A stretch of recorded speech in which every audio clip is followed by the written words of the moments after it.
Yo, it looks like we're live. Hey guys, so today I have a special guest, Luis Mercado from To Catch a Cheetah. He's an absolute legend. Me and him first met up in Barcelona with Justin Mark, and it was an awesome blast. So, yeah, he's What's up, driving dude? his car at the moment. Yeah, hey, what's up? What's up? It's actually been a while since we've talked. Bro, it's been a long while, so this is gonna be a good catch up and recap. It's like gonna be like a podcast, catching up on everything, man. We'll see how long we can go for on this, but we've got a lot we can talk about. So, we've decided we're going to talk about like the different travel experiences we had because we went to a bunch of countries together. I know you've been to way more countries than the ones we went to. I've been to a lot of countries. We have a lot of experiences. We can talk about Instagram stuff because I know you're really good with that, and having lots of girlfriends, multiple partners, threesomes, all that stuff that guys love to hear about. Yeah, it's been a long time, bro. It's been a long time. We met up in Barcelona, Spain for the first time. I met you. I actually, I remember. I thought we were gonna hate each other. Remember? Who knows? Nah, it wasn't Before I like met that. Brad, I'm like, I feel like this guy's gonna think I'm a douchebag. And then you told me like, I felt like you thought I was gonna think you were a douchebag or something. Yeah, it wasn't like that at all. Do you want Yeah, to then we got introduce along. yourself? Yeah. So for those who don't know, my name is Luis Mercado. I just moved to Las Vegas, but I'm from Los Angeles. I've been there for over a decade. I'm a YouTuber, entrepreneur. A lot of people know me from a show called To Catch a Cheater. That was like my main thing. I've since branched off, started other channels that have also, I have over 4.5 million subscribers total. And, I mean, what else? I'm a real estate investor. I've invested in small businesses. I've been retired almost 4 years now. So yeah, Yeah, that's that. and we're live on YouTube, Instagram, and Rumble at the same time. I don't know if the comments are going to come in from all of them at the same time, but yeah, why don't we just talk about like Barcelona? Might talk about Ethiopia, and then we can talk about South Africa because that's where we went together. So actually, I think Barcelona is pretty normal. I mean, I think we had a lot of fun going out to clubs and stuff, But there were some funny moments, like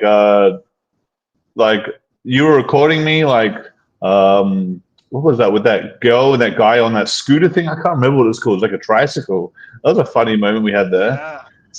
So you know what? Here's the kind of crazy thing is like at the time we go to like from you're out and traveling, you're picking up girls, cold approach, all that. But then we'd always try to do like one level above. So Brad would purposely target women with boyfriends, or they'd be walking with a guy. And Brad would just purposely go up and hit on the girl in front of the guy. And on that particular one, she got so turned on. She got so enthralled at the fact that this guy had the balls to hit on her while she's with a guy.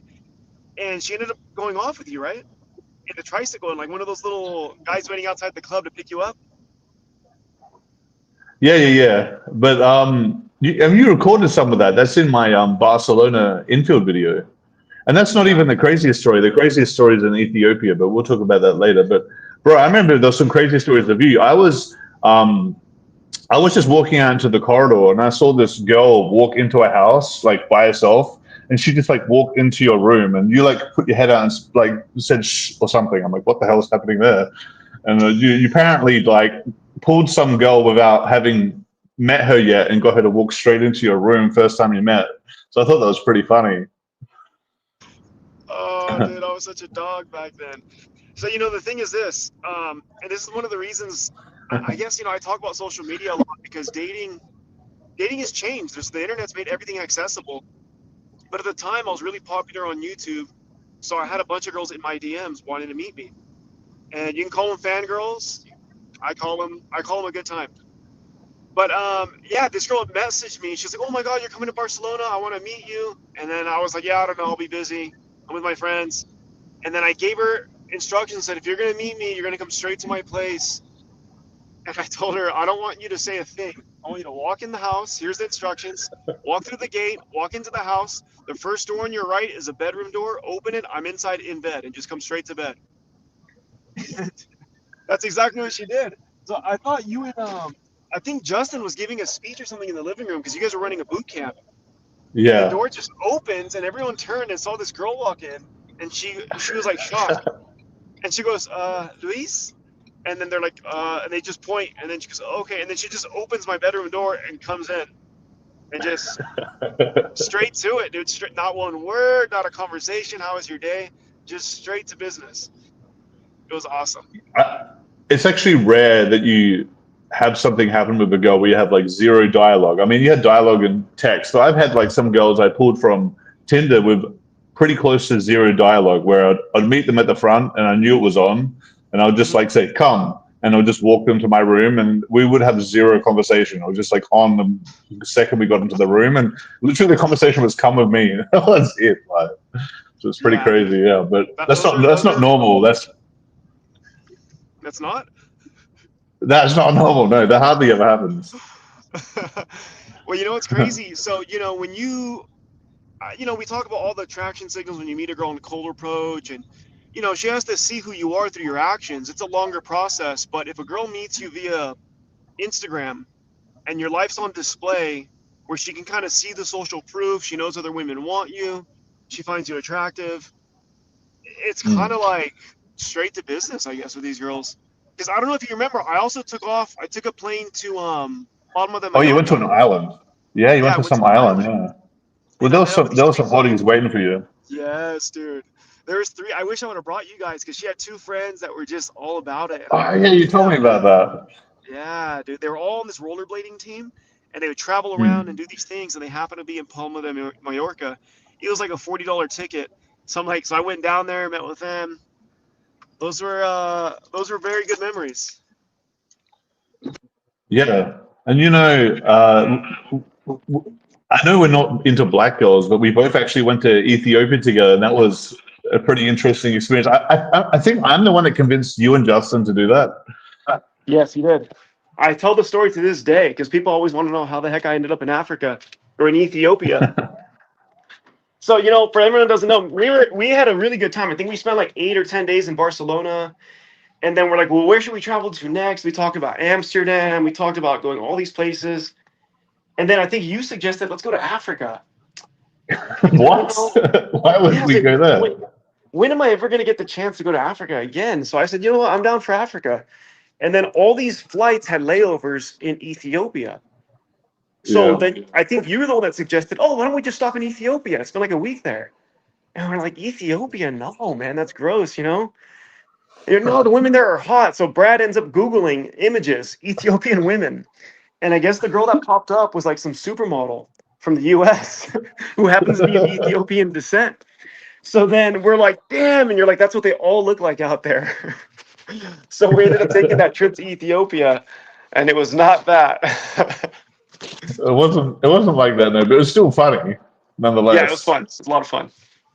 I still have that video. We'll have that video of my YouTube channel of most of the stuff that happened, excluding the crazy parts, because there was a lot of crazy parts that I can't put on YouTube.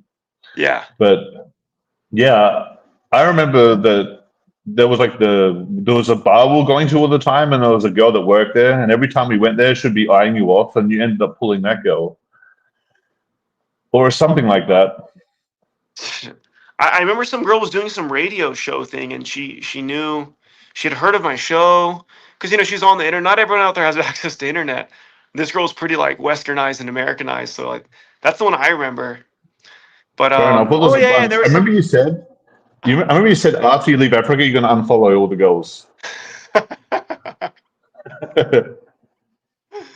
Oh yeah, we did. I got banned on IG, so I had no choice. Yeah.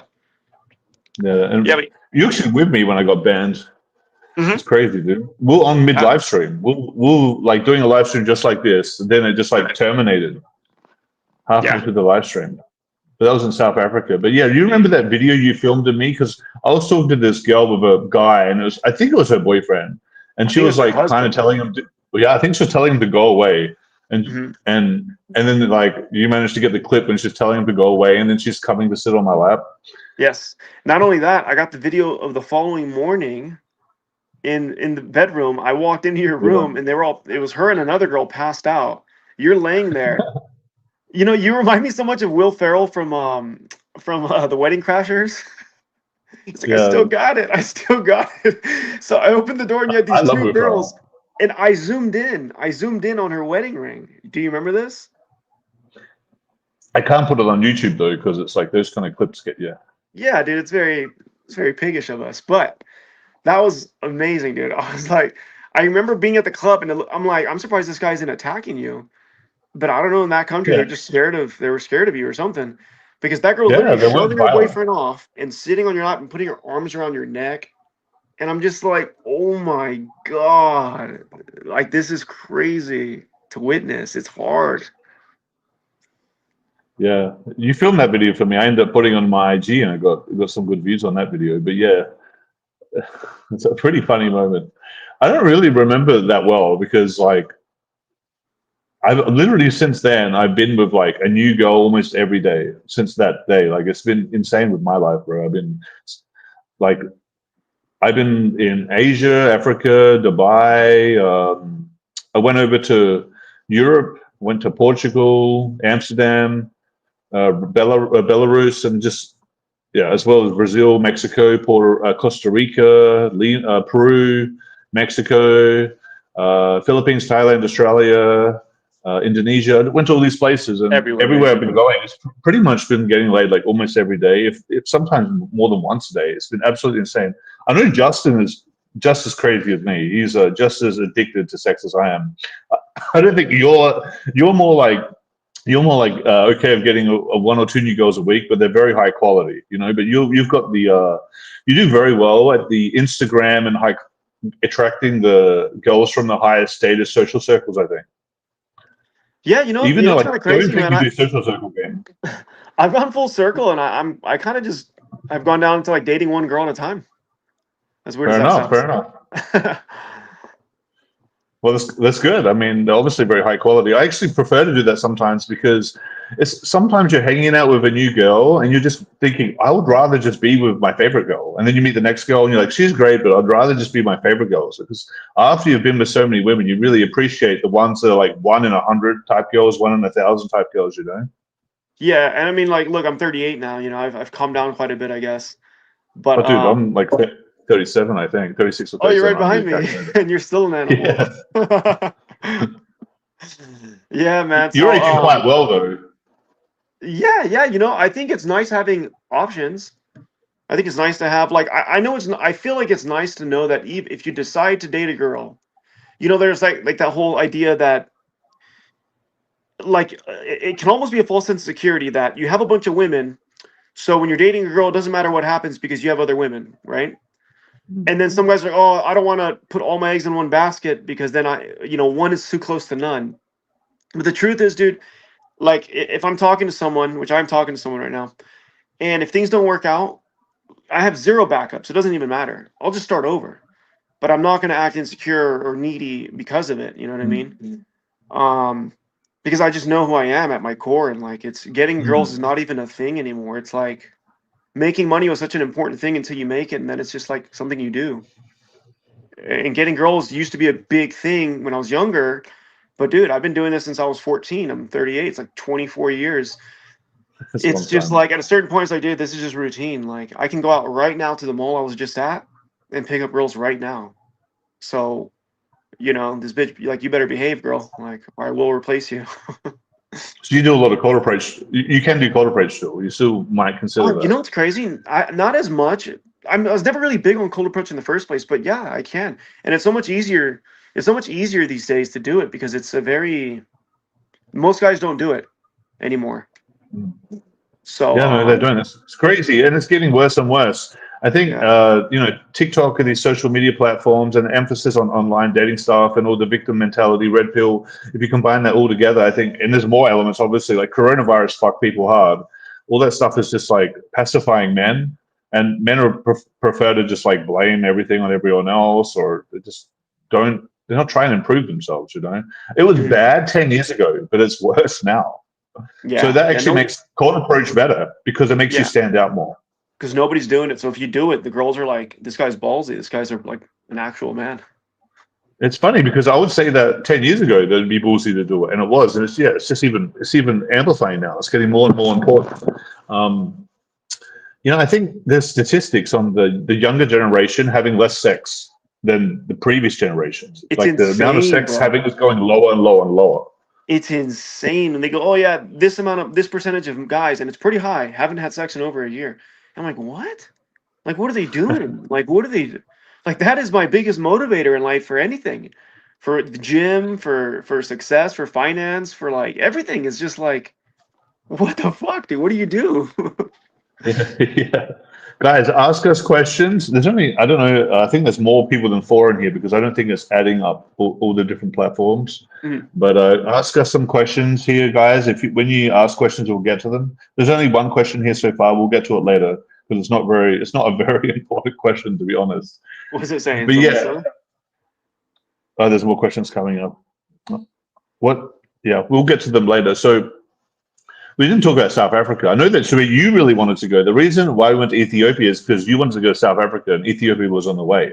Yeah. So we're just getting to extra places with the stopovers or whatever. But I thought South Africa was okay, but I didn't like South Africa that much because there was a few things that happened. Like we were in a club, someone threw tear gas into the club. We got pulled over by cops and they shook us down. Some girl threw a drink at me in the club. There's just a lot of crazy shit happening. And someone started a fight with Just in the street, and you backed them up. It was just nonstop. Yeah. You know? Yeah, I think South Africa aesthetically is beautiful with the ocean, the mountain, the hiking. But yeah, you're right about that stuff. Oh, it's beautiful. Cape Town is like unbelievably beautiful. It's breathtaking. And then there's Johannesburg. That's not really that beautiful, but we went to both, though, didn't we? Yeah, we've done it all. Well, since you do a lot of cold approach and I do more online stuff, you want me to talk about that or what? Well, I do tons of online stuff now, bro. Like, ever since we departed ways, when I got to Brazil, I was like, I'm going to just like, what I would do, there's this big street in Sao Paulo called Avenue Paulista. And like the second I got into Brazil, I remember I was in the airport and I was like, what? The girls in the airport is so hot. It's like I kept seeing like 8 out of 10 girls, 9 out of 10 girls, just like constantly. And I was like, if there's that many hot girls in the airport, what's it going to be like when I get into the city, bro? So what I ended up doing in Sao Paulo, I know you've been to Sao Paulo, I walk down that main street and I'll just cold approach every hot girl I see. And while I'm doing that, I'm like messaging girls on Tinder simultaneously. So I'm like doing a cold approach while I'm on the phone, staring at my phone screen, asking a girl to meet up. And I'm at the same time like approaching a new girl. So I was doing that relentlessly the whole time in Sao Paulo. And it was like the most, one of the most intense periods of my life, because that's after I got banned on all the social media and stuff for the first time it happened again. And I was just like hyper focused on, instead of like making content and like doing boot camps and coaching, I was just hyper focused on getting goals. And I saw like the level of quality in Brazil. It just inspired me to go out relentlessly. So I was just going out crazy. It was really fun because it's just like in a very short period of time, I was able to go on dates with so many hot girls. It was crazy. And a lot of us from cold approach, a lot of us from online. But ever after that, I started using more online dating because I figured out these techniques and stuff. I don't know, talked about them with you and with Justin, but we just figured out these crazy techniques of Tinder and stuff to just like get so many fucking matches, right? So after that's been crazy. Everywhere I go, I'm like, I can honestly say I get probably on average 3 or 4 dates a day. I don't attend all of them though, and some of them flake. So I'm usually meeting at least 2 girls every day. Yeah. Yeah, it's just ambitious goals there. Yeah, no, sometimes it's more. I've had days where I've had 30 dates organized in that day, and I might have like attended 8 of them because I couldn't go to all of them.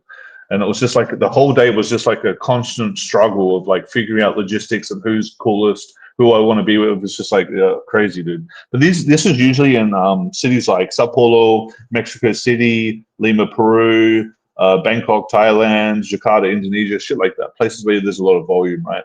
I haven't actually done that in Sydney already. What's been your favorite country? It always changes. So when I first went to the US, that was my favorite country, but I'd only been to a few countries. And later on, my favorite country was probably, when I went to Thailand, it wasn't my favorite country. When I went over to Europe, my favorite country quickly became like Poland. And then when I went to South America, my favorite country became, I went to Peru, Colombia, and Mexico. I'm not really sure which one was my favorite, but it probably was Mexico because I remember I got the most results there. And then I went over to Asia and I realized that Philippines was crazy. So that became one of my favorite countries. And then Thailand became one of my favorite countries second go around. And then went to Russia, and that became my favorite country. And then I went to Belarus, and that became my favorite country because that was even better. And then and then I met up with you, and then I went to Brazil, and that was my favorite country. And then I went to Colombia, and that was my favorite country. So it's just kept changing. So I got to say my favorite countries, in somewhat of an order, would be Brazil, Colombia, Thailand, Philippines, Indonesia, Russia, Belarus, Finland, Poland. To some extent, I would say the US is pretty good, depending on the city. Some cities in the US are very good, some are mid, but some cities in the US are great. And there's some other good cities, like good countries, like Hungary is pretty good. Hungary is very good. There's a lot of countries I've been to, like Sweden and Norway, which I really want to try out. Australia was really good at the start. I don't feel like I'm going to love it that much now. But if I'm going to love any country, part of Australia is Sydney. Sydney's the Yeah. You've been there, right? I lived there for a bit with my girlfriend. Remember? Yeah. Did you move there with her? I mean, you guys are probably doing some crazy shit over there. Okay, yeah. Because I remember she was in LA with you. We'd do video calls sometimes. Yeah, that's right. That's right. Yeah. Yeah. You guys got along so well, you know. It's crazy that that's over now, but that's normal, I guess. I thought you guys were going to get married or something. Yeah, it was in the talks. Probably should have. Yeah. Oh, well, she was a good one, bro. She was a good one. But that's the thing. There's a lot of good ones. There's so many girls, bro. When you think you found the best girl, another best girl was around the corner. So, you know, that's how it is. Yeah, well, you know, she was pretty. She wasn't the prettiest girl I've been with, but she was very pretty. But she just had other good characteristics about her that I really liked, man. Like, she was open-minded, I think. Open-minded is a good way of describing her. And yeah, dog. Like, I mean, I don't know. At the time, I was just making money and doing my social media stuff, so I was just so fixated on that stuff that, yeah, it is what it is. It ended. So, what are your favorite places you've traveled to? Because I know you've been to a bunch of places, even with Justin. You went to Europe and South America, and you've been to the Philippines with Clint. And Clint's actually been on my channel. Clint's a cool guy. Clint's a cool guy. He loves the Philippines. I like the Philippines too, but he's always here. He's always in Mexico. So you're actually, guys are going to, I'm pretty sure you're of Mexican descent, right? Yeah. So like, yeah, you are American though, obviously. But I'm just curious of where your favorite areas are. I mean, I know your favorite place probably isn't Mexico, but where are your favorite places? Probably the US, but where else? Yeah, so I guess number one, it just depends on what kind of setup you have and where you're at. So in LA, I think was my favorite because I feel like the hottest girls from every country end up making their way out there for acting, for singing, for dancing, for different things in the entertainment industry. And if you're in the industry, you kind of have access and you're around these girls. But again, you have to be doing something with your life to even be around and be hooking up with these girls. Because if you're just cold approaching, it's just... Because you had like a media company, you're big on social media. Yeah. I don't know if you call it a media company, but I would say it is. You did several different brands. You had like a funny dating thing. You had like the To Catch a Cheetah. You had like celebrities come on your channel. You had access to like other popular YouTubers, and you had like exactly. I don't consider you a social circle guy, but you pretty much have a good social circle. But I don't see you as a social circle guy. Yeah, and then like I'm doing the castings for all these projects, right? So I can cast all the hot girls I want. And, you know, they're working for me. They're making me money. And again, it's just aesthetically, the way it's viewed in their mind is, you know, these hot girls are between like ages 20 to like 28, right? And I'm casting them in projects. They're doing something that's fun for them. It's an activity. It's new. I'm the one directing. I'm the boss at the place. So they see me in a position of authority. They see I have other editors and cameramen working for me. I'm very funny and like charismatic on set. So like you're around a girl for 8 hours in the day. We're spending a day shift working together, and I'm grabbing them, moving them on camera. Like there's just already been so many things that have happened that at the end of that shift, they feel like they know me. They want to go to a relationship with me because they want to be cast in future things. And some of these girls just straight up find me attractive. So like at the end of filming, they just linger around talking to me. Yeah. And then I was so busy, dude. I'd sometimes just forget that, like, oh shit, that's why they're here. And I'd just be like, you want to hang out or something? And they're like, yeah. I'm like, all right, let me switch clothes really quick and we'll go do something. And it just was an instant date because we spent a whole shift together. And then, we go to dinner, hang out, go get an acai and hang out, hook up.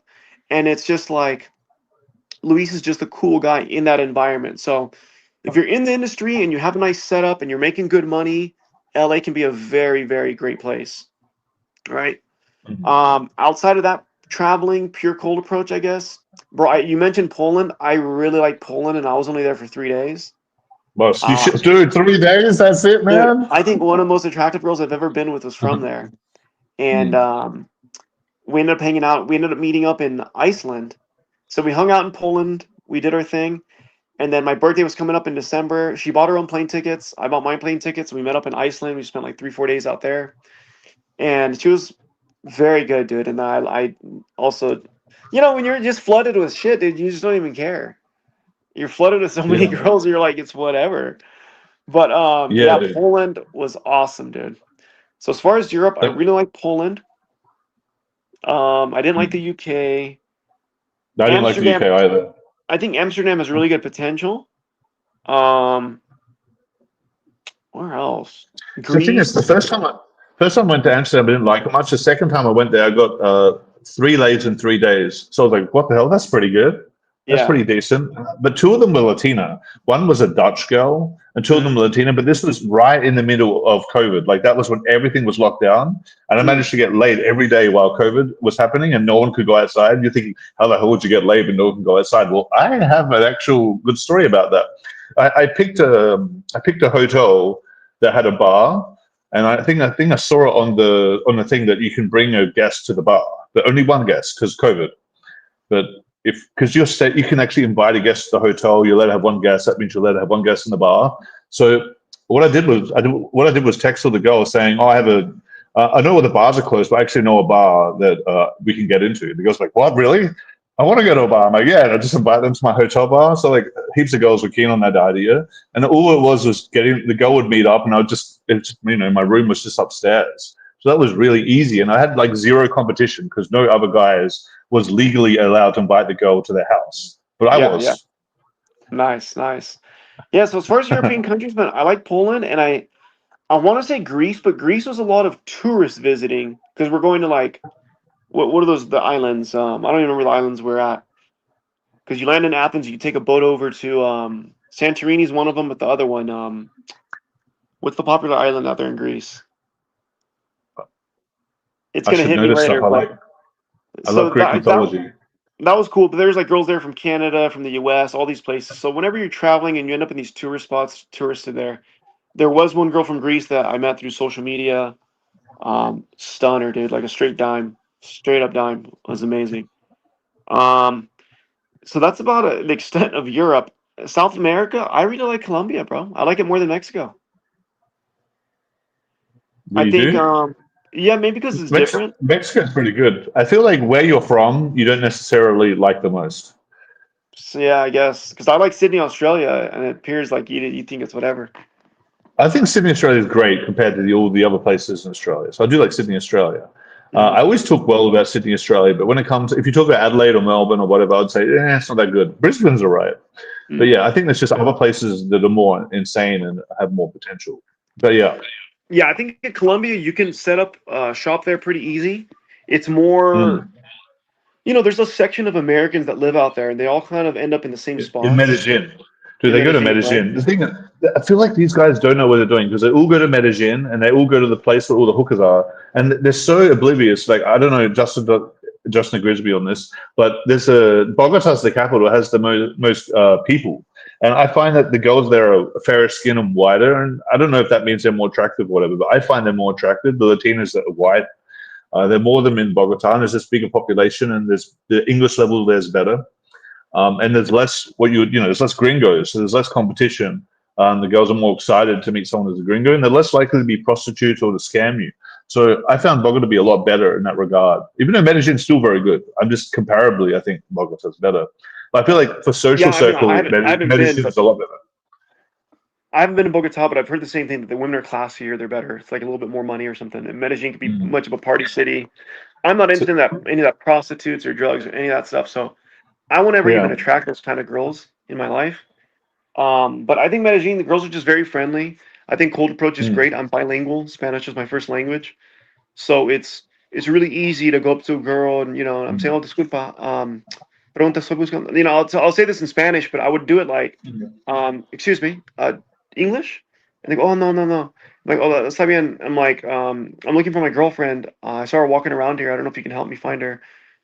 She's wearing, and I would just describe whatever she's wearing. She's wearing like a black like polo shirt. It had like a little zipper here in the front, and she had a really cute smile. They'd always realize, you're talking about them, and they'd smile, and then just smile, like, Yeah. oh, nice to meet you, Luis. And then that was it, dude. It was the exact same line with every single girl at the malls. That was great. I think if you're on the dating apps and stuff like that, you can meet good girls there too. Social circle there is great because there's kind of also a circle or a niche of girls that also like foreigners, and they tend to hang around those bars where foreigners are hanging out. So then, Mhm. if you're just being a high caliber guy, you're gonna attract the higher caliber girls in those circles, anyways. And all the educated ones speak English. All the ones that come from better off families will speak English. So you're kind of getting some better quality women there. I thought it was great. I've always had a good time in Medellin. It's super cheap. The food's good. Aesthetically, really good hiking trails. Um, and I think the women are awesome. But I need to try out Bogota. You should, yes, you should try Bogota. And what do you think about Sao Paulo? You've been there, and I've spoken a lot about Brazil So and Colombia.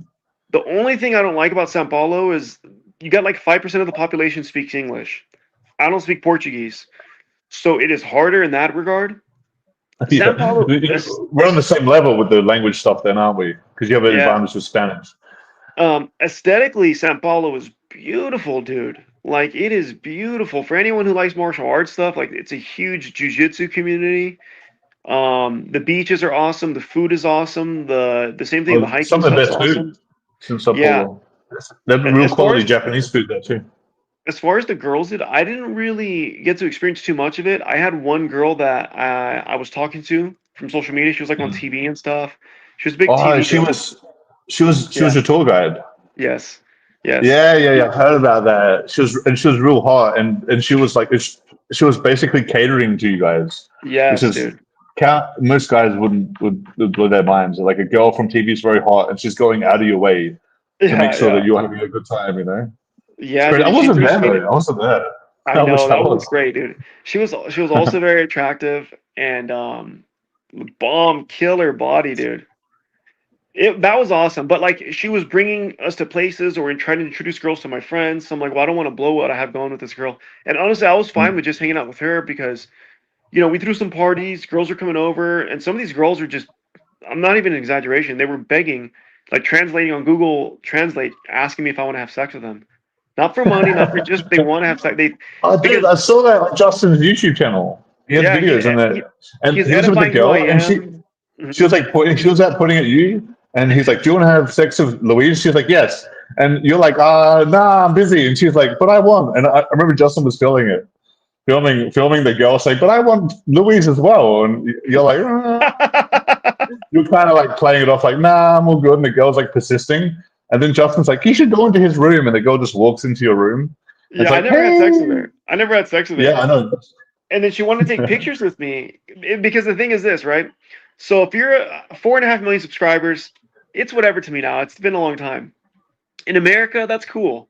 In these other countries, to them, you're a celebrity. So the way they meet you is almost more important sometimes. So the way she saw me was she saw me with this other girl who was fucking hot. So then her mind, she's like, damn, if I hook up with him, I'm on her level. It's like, no, bitch. Yeah, But that's how they it think, doesn't right? work like that. Yeah, that's how they think in their mind. Oh, Ariana Grande and Kim Kardashian fucked Pete Davidson. So now, if I Hmm. can fuck Pete Davidson, I'm on their level. I can tell everyone, oh, I fucked the same guy that Kim Kardashian fucked. It's like that's how these girls see things, right? Not that Hmm. I'm not, but that's how she saw me. She saw me with an attractive girl. Justin told her I was this YouTuber, and she's like, "Shit!" I remember she was like shaking next to me, and then she just wanted a hug. I'm like, what are you doing?" I'm like laughing, like, "What the fuck is this?" And then she asked to take pictures with me, and I said no, because I kept saying no because I didn't want her taking pictures and trying to tell everyone some other That you story. banged. Yeah, yeah, Yeah. some shit like that. But yeah, dude, that. So Sao Paulo, I think it would deserve another visit if I'm gonna go do that. But It seemed really great to me. Yeah. I wouldn't say I annihilated Sao Paulo, but I really took advantage of it. Oh, I can't believe. Mexico, I guess, annihilated. Mexico, that got annihilated by me, unfortunately. What about Argentina? Have you been there? Yes. I don't think it's good as Wow. Brazil. I don't think it's good as Brazil, but it's very good. What? Really? Well, hey, hear me out. Hear me out here. I'll tell you the pros and the cons of Argentina. So, in terms of volume of dating apps, I feel like Argentina, you can't get as many matches you wouldn't get in Brazil. Would get in Brazil, for instance. Argentina is a smaller country. That's one thing. The girls are very attractive in Argentina. They're on par with Brazil. Some of them are more attractive. They're probably skinnier girls. They're not in Brazil. They're a bit bigger. They're usually more white, and that's people see white skin Latinas as very attractive. Argentina has that exactly. Just a caveat: in Argentina, they don't have as good dental care as in Brazil, so a lot of girls have bad teeth in Argentina. But obviously, the top quality rich girls, they're going to take care of the teeth. But for like the normal type of girls, a lot of them have fucked up teeth. So you'll notice that when you go there, that some girls don't have. They might have a really pretty face, and then they start talking like, "Oh, okay, not that pretty anymore." That happens a lot in Argentina, but I think the high quality of Argentinian girls, ignoring the teeth thing, is very high. And some of the girls don't have the bad teeth. Alongside that, I think Argentinian girls are a bit colder than other Latin countries, but you can totally overcome that if you have a good setup, or if you have, what I don't know what you and Justin were doing over there, but I feel like if you're using Instagram game in Argentina, it works very well. The cold approach is pretty good, but I feel like they're a little bit more cold than they would be if you compared it to Brazil. Brazilians are notoriously very warm and welcoming and sexual. Argentinians are like that a little bit, but not as much. Yeah. So, man, all right. For me, I think Argentina. When we went down there, I was on Bumble, and every fucking girl was hot and just matching with me. And Yeah. I'm just like, oh my god! And I think Justin just got banned or something at the time. But every other girl, I'm like, holy fuck, another match. As soon as I'm swiping, matching, I'm like, they're fucking hot, dude. Holy shit! And I was getting so worked up in that city because I would compare it the same way that Colombian women are a little bit thicker, curvaceous. Mm, Argentinian are a little bit more. They're more petite, model-like bodies. mm. Both have their pros and cons. I think for long-term dating, I prefer the petite look as opposed to a curvy, thick-ass woman because they just turn fat after babies. So, Yeah, I but agree. the skinny ones with pretty faces, I like when they're petite bodies walking around in cute dresses and like just looking like a little doll when you guys go out, as opposed to like some sex object. Because you go out with some thick ass girl and they just look like sex objects, dude. Like that's purely what they exist for, is to please a man. And I get it. We all have that part of us that are like, But like long term dating, I feel the petite girls in Argentina are fucking fire. Right. Like straight up hot, dude. So you had some And good success. Also, you speak Spanish, so that's going to help you in Argentina. yeah, and then I get all they're looking at is something a little bit more classier of a look, or at least in their mind, what they deem classier. Mm, So, like in Colombia, when we're in Medellin, you can go on these dating apps and say, "Oh yeah, we're hosting a party," and invite girls that way. So you don't have to go out on these one-on-one dates. You can invite mm. 3, 4, 8 girls to your house to have a party. It's super like no pressure on them. There's food, drinks, alcohol, music. So you can invite girls, control the environment. It's you and your boys. You guys have security, and then you guys can take your pick of the litter. In Argentina, I found that they're not as about that. That's like lower class. And you're right. They kind of have their nose in the air a little bit more, like suck up a little bit more or Yeah. colder. 100% right. I see it, but I understand that it's just different. They're just different. Their culture, the way they're raised, and all that stuff. Women have more rights in that country than they do in Colombia and stuff like that. So, For sure. For sure. obviously they hold themselves in higher regards. I don't mind, dude. They're beautiful. They can get away with it. Um, I have no problem taking a girl out because I think you get to the level, and not everyone wants this, but for me, it's like I'm not that horny for sex per se.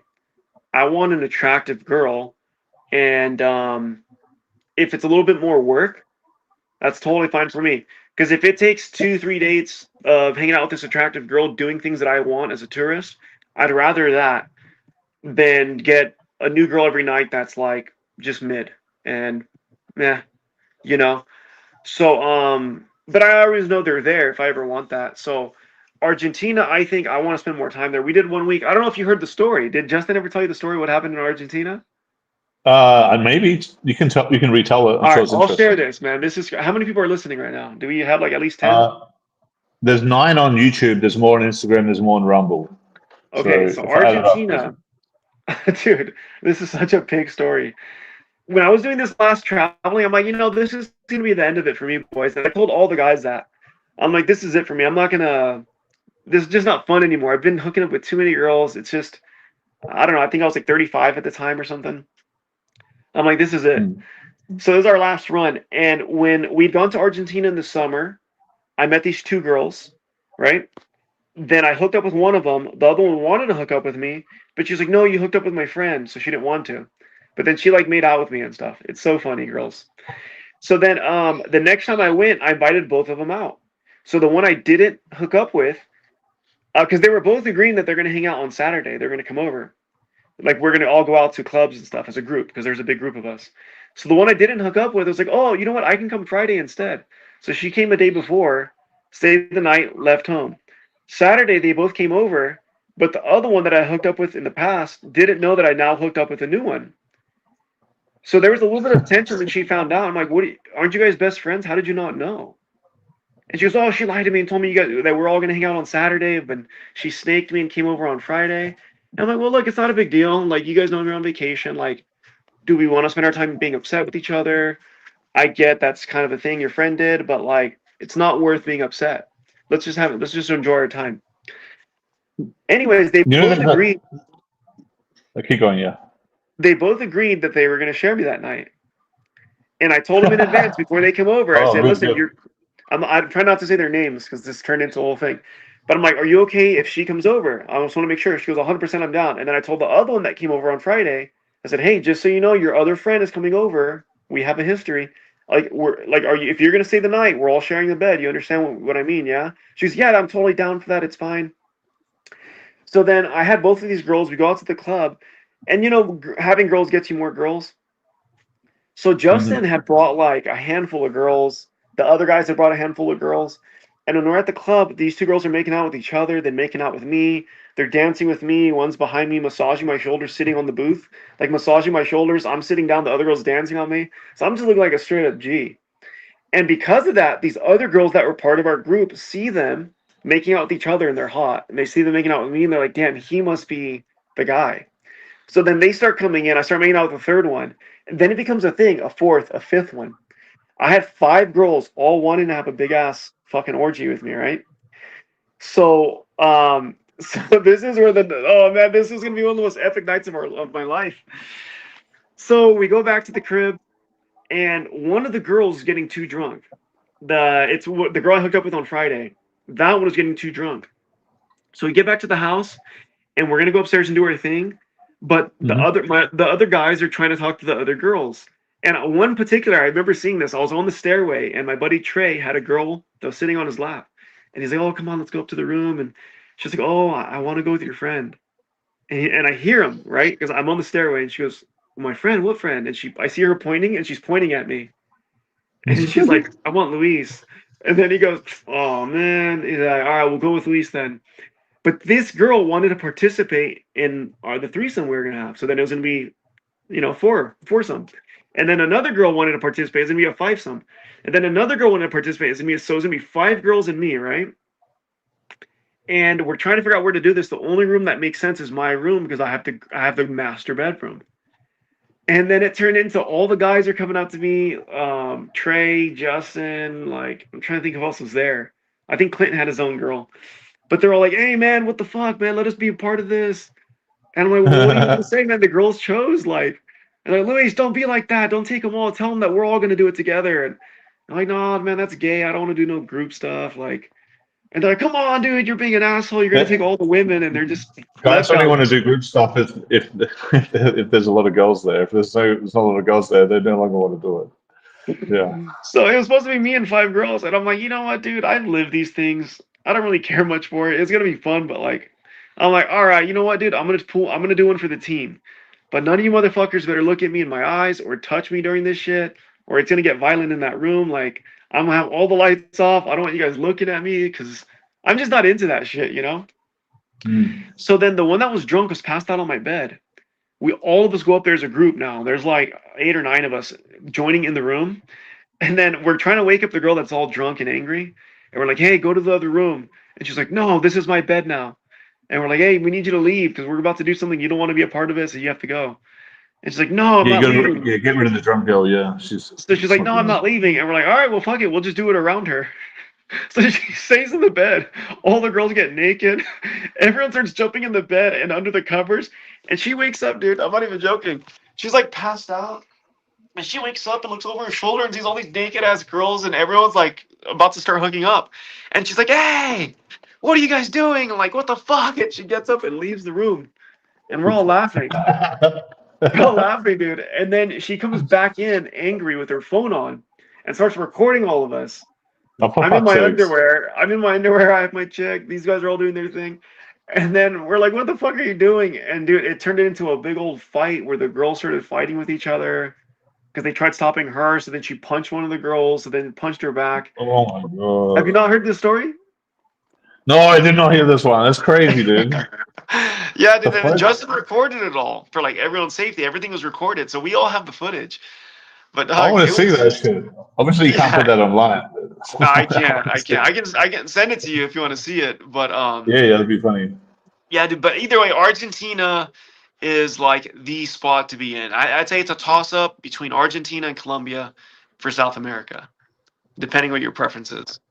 That's crazy. So I've actually, since I've like met you and heard about, like, John Anthony does a lot of threesomes, you do a lot of threesomes, Justin does a lot of threesomes, and I decided I wanted to start doing that as well. So when I went to South America, I started doing that. I don't know if you have like a process of doing threesomes. I don't necessarily have a process, but I made like a little bit of a structure of how I do it, like a little bit, because I tried a bunch of times, it didn't work. So when I tried to like YOLO the threesome, what I first tried to do, I was like, well, why don't I just get my dates to meet me at the same spot and try that way? So I'd like tell all my Tinder dates to meet me in the same spot. I did that, and what would end up happening is one or two things would happen if I get like these are like cold girls that I haven't met before or I haven't dated before, girls I haven't slept with before yet. So I didn't have like the sexual chemistry with them yet. So when the first girl arrives, I start talking to her, and the second girl arrives, she's like, wait, why is there another girl here? I'm like, oh, it's all good, we're all friends. And then I started doing that, and what would end up happening, either the two girls would make friends with each other and kind of gang up against me, and they'll be like, oh, this guy's, we're just gonna leave as us two or whatever. So that didn't work out when it was like that. Or the other circumstance would happen is the girl that was more interested in me would cop block the other one. So the one that was really wanted me, and I told you this story in the Philippines. I don't know if you remember. I accidentally invited multiple girls to the same spot. And I just decided, okay, well, I'll just go upstairs and meet the first one, and I'll tell the second one to meet me downstairs, and I'll just hope she doesn't find me. So I was on the date with the first one, and the second one arrives, and I guess she finds me, and she's like, wait, are you Brad? I'm like, oh, no, that's not me, because I'm already with the girl on the date. And the girl I'm with on the date says, yeah, he is Brad. And she's like, well, he's meant to meet me as well. So I came really far to meet you, and I'm not going to leave, so I'm going to just sit down. So she came and sat, the girl I was with was sitting opposite me. Oh, not opposite me, adjacent to me, the one I'm on a date with. And then the new one just came and sat opposite and just joined in. Was like, all right, well, I'm here now. I mean, I came to meet you. I'm not just leaving. And then after we start, I was just like a little bit awkward about it. But the one that just joined was hotter. And I guess that she kind of like was determined. And the one next to me was awkward, and I was working on her already. But the one that was hotter started like asking the other one questions like, oh, where do you work? What's your job? How much money do you make? And it made like the other one uncomfortable. And she's like, oh my God, I feel low value. And she's like, I have to go and leave. And then when the other girl left, the hotter one was like, okay. And then she just came and sat next to me and was like, cool, now we can get to know each other. I'm like, whoa, what the fuck? Yeah. That's crazy. I remember that story. That was unintentional. Yeah. So the question, what's the question about how to go about? Yeah, so I was telling you about my structure of the threesome. So I'm telling you a story. I was telling everyone a story so they could get like an idea of where I'm coming from. So when I was going about when I was trying to invite random girls together have a threesome, it didn't really work out. And when you're just so then I decided I'm going to try it a different way. So when I when I had a girlfriend or a girl I was seeing, I would have to get them on board with it. So if they said they're okay with another girl being there, and I'd say, look, I'm going to go. What I'll do, because I tried that a bunch of times. I tried going out with a girl, meeting more girls. That kind of worked a little bit. But what I'm really good at with picking up girls is one-on-one interactions. But when there's like two girls at once, it's kind of hard for me to make two girls attracted to me at once. But I can definitely make one girl attracted to me at once very consistently. So the way I made threesomes happen, considering that circumstance, is I would have like a girl that's already hooked on me, that wants me, even if crazy shit happens. And that's a girl I'm seeing, or it's a bisexual girl that I like, or my girlfriend or whatever. And she'll be on board to some extent. And I'll tell her, look, I'm going to meet this girl, and the girl I'm meeting doesn't know about it yet. And I'm just going to like gain that girl, get her interested, and then I'm going to bring her back, and just hopefully by the time I bring the next girl back, she's interested in me enough. So when she comes over and sees another girl there, she likes me enough so she doesn't leave. Because if you just brought a girl over that didn't know about that, they'd be like, what the hell, I'm going to leave? But I'd go on the date, get the girl interested enough in me. So when she came over, she was like, oh, well, I like him enough, and I'm interested enough. I'll just see what happens. And then that's how I kind of begun the process. I'll kind of just like get them in like that. And I don't think you do it like that, but that's how I did it. And I started doing it, and it worked all the time. I just kept doing it, and it kept working. Yeah. Yeah. Okay. Do you think that's a weird way to go about it? I mean, whatever works, I guess. I'll just go. I would have my girl in the room. I'd go on a date, a normal date, and then I'd bring her back, and then it'd be like a surprise. And sometimes, you know what I mean? The girl would be like, "What the hell? I thought it was just going to be us here." I'm like, "Oh, I guess my friend is here," and then we'll just go from there. So it worked out all the time. In my experience, here's my commentary on threesomes and all that. Number one, you can't make someone do something they don't already want to do. Meaning, most girls, in my opinion, like 80 to 85% of them are bi-curious. Meaning, they find other women attractive. You go to, just think about it. You go to these parties, you're seeing hot girls are getting drunk, and they make out with each other. That's what they do. They want to do something. That means they internally already want to do that. They're just a little nervous. They have a little bit of anxiety about doing it. And they use alcohol as a way to separate that anxiety so they can do what they naturally want to do, right? So most girls naturally would like, if they could get away with it in the privacy of their own home and nobody would have to know and nobody would judge them for it, most girls, in my opinion, like 85% of them, would want to hook up with another girl. And that's just been my experience. And I feel like the hotter and more feminine the girl is, the more inclined she is to want to do that stuff. It's always the fat one, like, ew, I would never. No, I would never. Ew. Dude, I remember we had a party once, we had a hot tub, and there was like 6 girls. The hot ones were being all sexual. The fat ones are being all fat and judgy. They're like, ew, I would never. And they're all judging them. I'm like, dude, isn't that crazy? Like, you have no room to talk, but anyways, so the thing is this. So you can't make a girl do anything she doesn't want to do. The point is, if she was comfortable enough with you, she would do it. If she knows that you can be secretive and not tell anyone and you can kind of arrange this thing, she would want to try it. So what I've always done is either one, I meet a girl that's bisexual or bi-curious. And after we've hooked up, and we've been hooking up for a minute, I'm like, oh, what kind of girls are you into? Who do you find attractive? Like, let's just say you had your dream celebrity girl. Who would you hook up with? And nobody would have to know, and it'd be a little private secret. Dude, this is great. This is great framing, dude. Great framing. These girls start, oh my God, remember Kelly from Saved by the Bell? Oh my God, I would love someone like her, or Ariana Grande. I'm like, oh, so you like more pencil-y girls. And I'm like, here, let me show you some girls. And I'll go on my Instagram, and I know other girls that are bisexual. So I'll say, what about this girl? What about this? Oh, this girl's cute. And she'll take my phone. Let me see. She goes, this girl's cute. And I'm like, oh my God, let's send her a message. And we'll be laying in bed, and I'm like, hey, I'll just send that new girl a message saying, hey, my friend I'm with thinks you're cute. And she'll be like, who's your friend? And then I'll take a selfie with her and send it to her. And then she'll respond, oh, she's cute too. So I'll kind of share their Instagrams with each other. And I'm like, oh, we should hang out. Like, she wants to meet you. And because I've built such a, I'm very good at keeping these things a secret for them.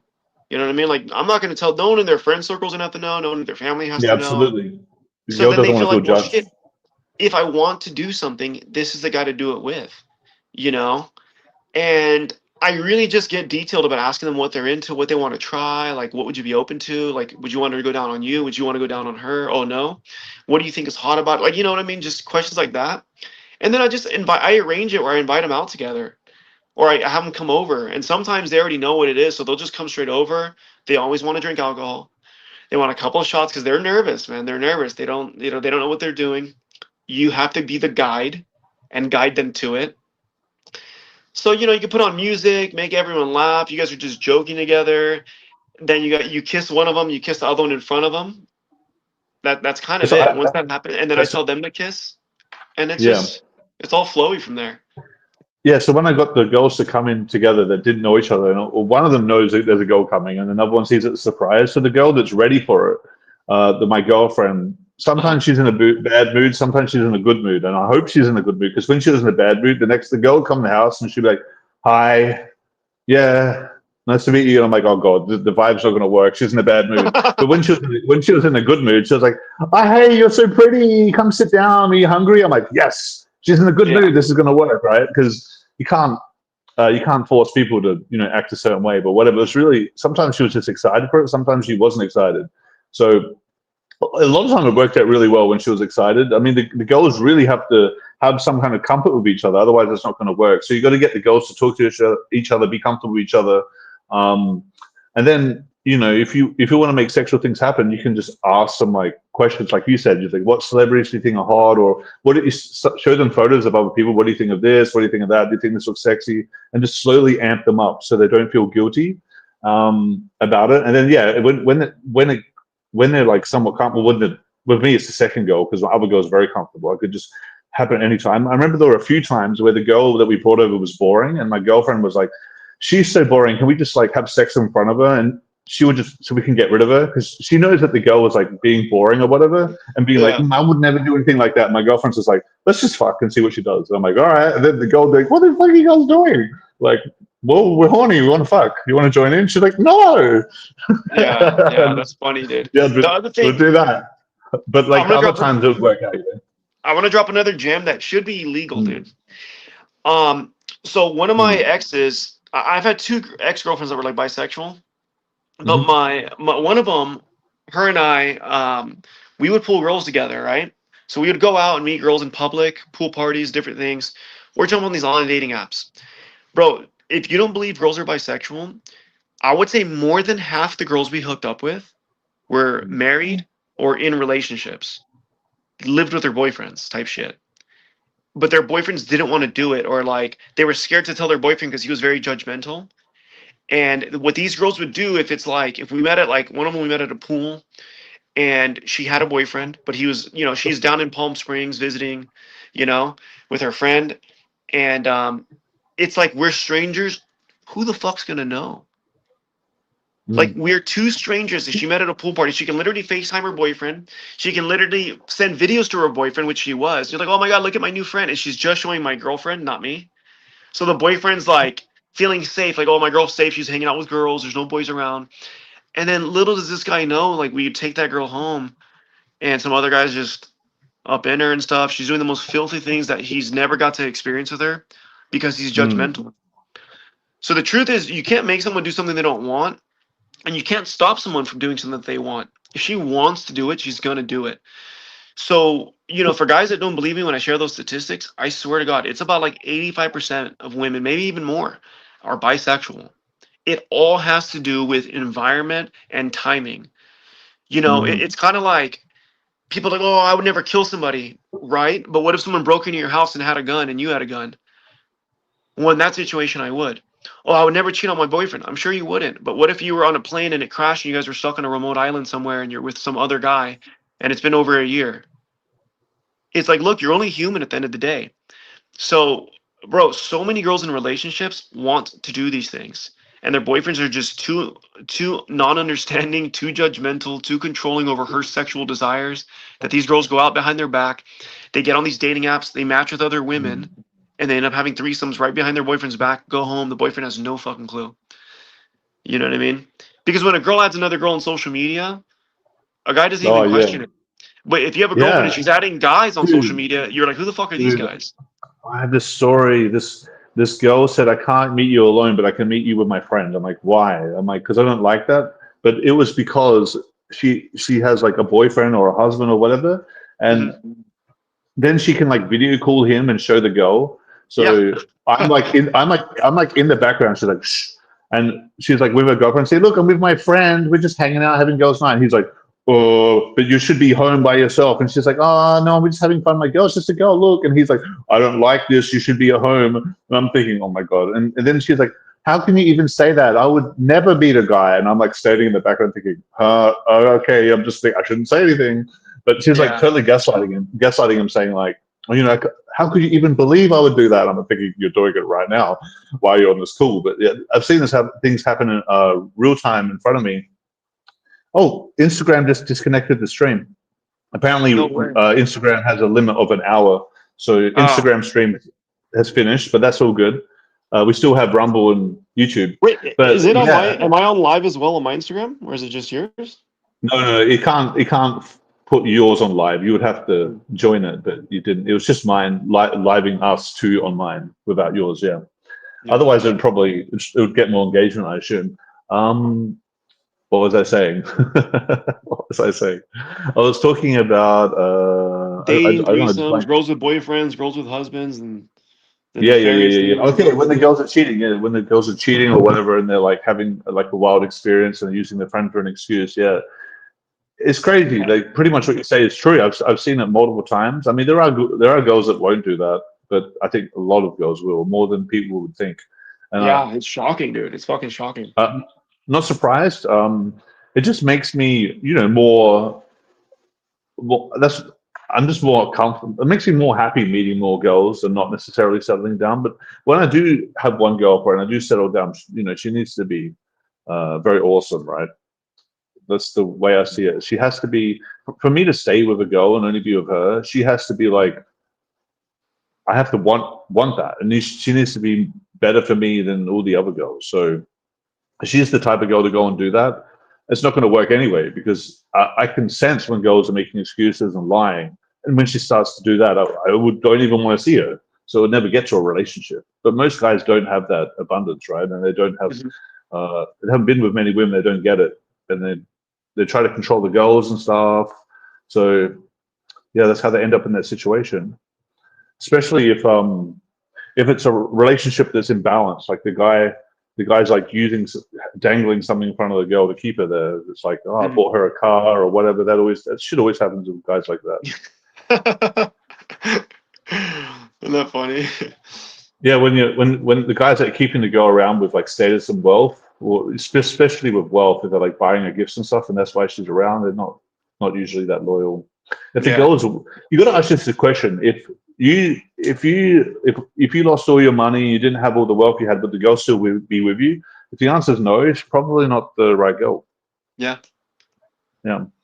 Facts. A lot of guys are fucked in that situation, I think. There's a bunch more topics I wanted to talk about. There's so many places. So what do you think about the Philippines? Right? Clint told me you didn't like it that much. Well, I went there with a girl. The girl I went with was the hottest girl. Like, she's half Filipino, half Japanese, and she's fucking hot. She's been living in. Yeah, she left the Philippines, went to college in Canada. Then she was visiting LA. She had a boyfriend, and she was living in LA for like 6 months. They broke up. I met her right before she was gonna head home, and then she came out to Vegas. We spent some time out here, and then she went out to the Philippines to go home, and I went with her. And she was like my tour guide in the beginning, and she was cool. She's into like the whole 3-ways and all that stuff. But yeah, like I was also looking for like someone dating, and it's like we weren't meshing on that level, but she was attractive. I got some really good videos of her, just of us hanging out, and everywhere we'd walk, she was like the prettiest girl. So I didn't really like desire to go meet other girls. And then we kind of had our falling out.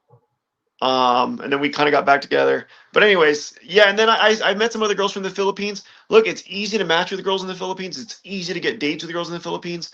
I think all that stuff is fucking easy. But a lot of them I just was like, it's not really worth it for me. Like, I'd rather just go to the gym, or I'd rather just go to dinner. And then, I did meet with a couple girls out there. One of them was cool. One of them was like, I can't even say it on here, but it was good, dude. Yeah. It's good, yeah. The thing about the Philippines is the quality is pretty low, so you got to look pretty hard to find the real quality ones. That's the thing. I feel like the Philippines is better to do cold approach. I would say, because the dating apps, you can run through them, but I don't feel that. I feel like the highest quality is when you're in certain environments, and then you can run into them there. BGC, or certain places, yeah, you'll find high quality girls there for sure. If you run Instagram ads, you can find the hotter girls too. Yeah, you know, I've never done that. I've never done that, but yeah. Yeah, it's pretty crazy. Yeah. On the other hand, I don't know if you've been to Thailand, but Thailand has hotter girls on average than the Philippines. Yeah, I've been to Thailand 3 times. I don't find them attractive. Okay, fair enough. You don't like the accent and shit? Yeah, it's the accent. I mean, I'd find American girls that are in Thailand that I'd hook up with, but not like Thai girls. I didn't like the accent. They had like flat feet. They're all like just seem like workers and flat feet. That's a determining factor. Flat feet. Better check her feet.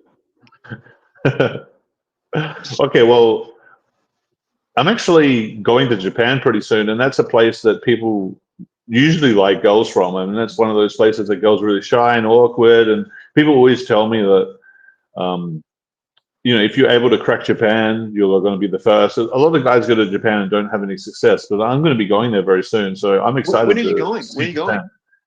I'll be there in June, and in July I'll be in the US, and that's when I want to hang out with you, brother. Yeah, then we'll have to make I'll be more in New York videos, City. more Then stuff. I might come. Yeah, I might come over to Vegas where you're at. Right on. Up to New York. What do you think about New York? I'm going to New York. I've been there 3 times, all for work. I mean, I've never done the nightlife out there. I don't know. I didn't really do the dating. I'm trying to even remember. It's got to be the most expensive city in the world. Seriously. Is it? Oh, it's got to be. I mean, I think it's probably the same Manhattan. price as LA, but I think the spaces there are even smaller for what you're getting. yeah, You know, like you're paying more for rent. 3,200 for a 1-bedroom or a studio, and that's what you're paying in LA. But then it's just way smaller there. You know, Yeah. and there's more rats, and I don't know. I just think it's nasty. But I'm sure there's some hot ass girls. I've seen some girls that I hook up with. They're all traveling back and forth. The hottest women in America are the ones that are doing the modeling and all that shit, flying back from the US. I mean, from like LA to Miami to Texas to New York. Like they're just hovering around the main cities, you know? Yeah, They make their rounds all around. for sure, for sure. Well, I went to New York like 10 years ago, and I liked it. I wasn't there for very long though, but I'm gonna go again. I think my favorite place in the US is Vegas, just because people are loose there, and you can just it's real fun, and there's no like no one really gives a fuck. And you know, if people like girls have like that feeling that no one's going to see what they do, no one's going to judge them. It's anonymous, you know. It goes back to like situational. Like they're in a position where they're on a girl's trip, they're doing something, everyone's already acting wild. They're premeditated. We're gonna act wild. It's Vegas. So like, bro, I've on like the dating apps, if you put your location to Vegas, you'll see a bunch of girls that are like, I'm in town this date through this date looking for someone to show me a good time. They're literally putting them there for 4 days on a conference or something. And there's some hot ass girls, dude. And then they don't share their Instagram because they have boyfriends. They're like, oh, add me on Snapchat, or they'll like just text me directly or something like that, right?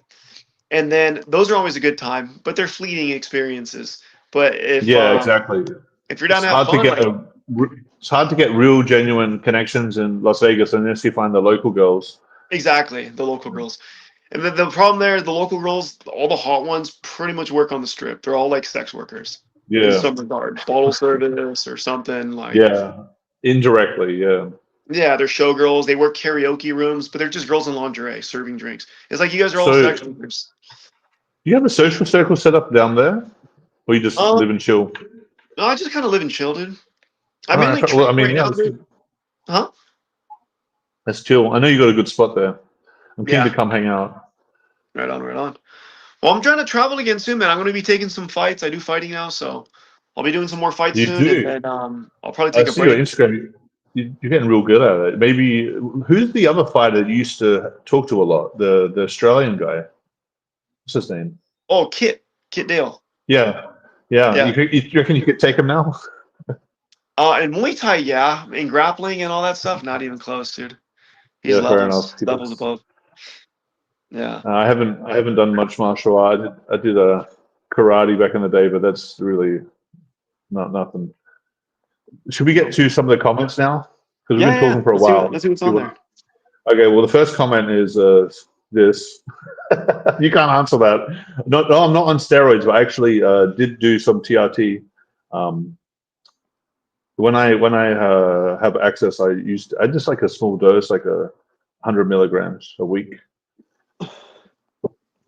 Yeah, but people always asking me this question now because I got bigger. Mm-hmm. But I'm not like Arnold Schwarzenegger or ridiculous looking, I think, but whatever. Yeah. Yeah. I don't know who that is. Do you know I who don't know that is? either. Scotty GLL's game. Yeah, I don't know. Someone's asking about John Anthony. Do you know who John Anthony is?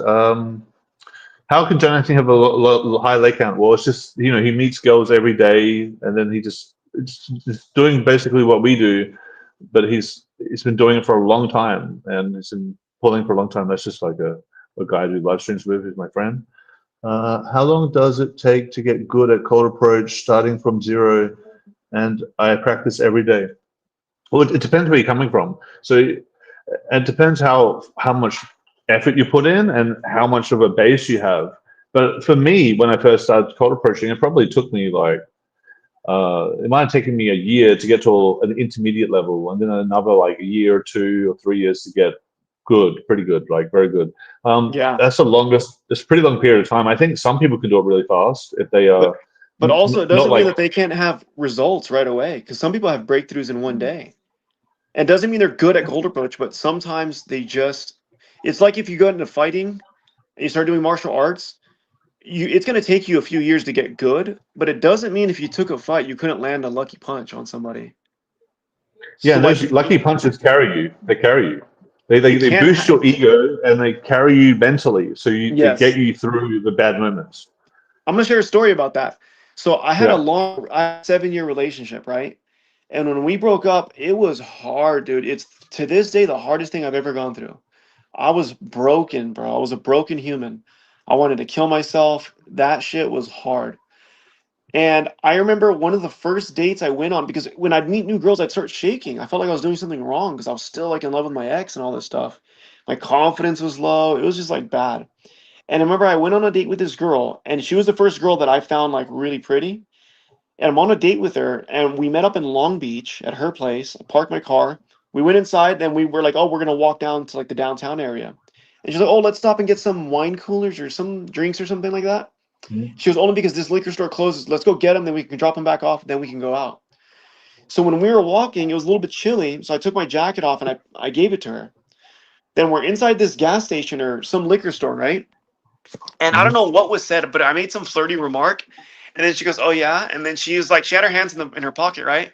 And then she goes like this, like to like shake hands with me. And then she slaps my hand and she goes, well, someone's going to get lucky tonight, right? And then she slaps my hand, right? And then when she pulls her hand away, I look and there's a condom. No. And I'm like, holy. Whoa. And then she walks away, like giving me a little look. And then she walks away. And I'm like, oh my God. So she essentially just told me, like, I'm going to fuck you tonight, and hands me a condom. Like, here's the condom we're going to use. Sometimes girls do that. So hold Sometimes on. you just gotta show up. In my mind, my confidence went through the roof. I didn't even have to stress anymore about the date, because we were still going to go out to eat and everything and do the I guess, casual thing of going out on the date. But, like, at least I knew in the back of my mind I was going to get laid. Like, she already agreed to it. So anyways, we go home. We did end up hooking up, and it wasn't until the next day.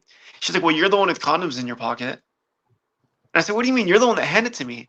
And she goes, you dumb, I'm wearing your jacket. And what happened, this is like a false sense of confidence. Because what actually happened is I put my jacket on her. I completely forgot. I had a condom in the pocket.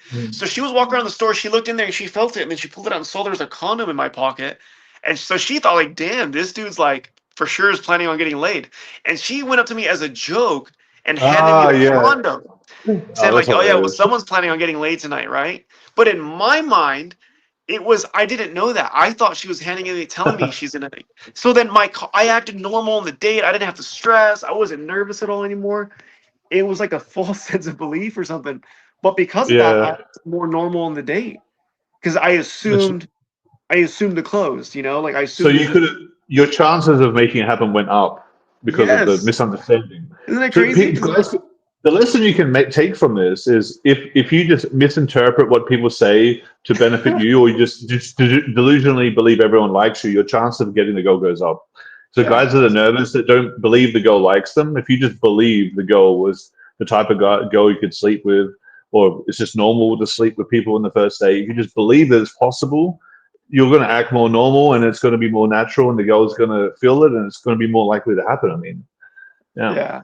So anyways, to answer this guy's long question, it does take time to get good, but it doesn't mean you can't have results right away. Yeah, you can get results right away, and that can carry you through. I mean, I have an example as well. When I started doing Daygame, I didn't get really much, but Daygame was hard. And then early on, I got a lay from Daygame, and I don't know. It wasn't like the same story as you, but it was that kind of like I had like this wave of dopamine and excitement for weeks after that. And I just felt like I was the boss, but that ultimately disappeared and went back to how I was. But that like really kept me going, you know.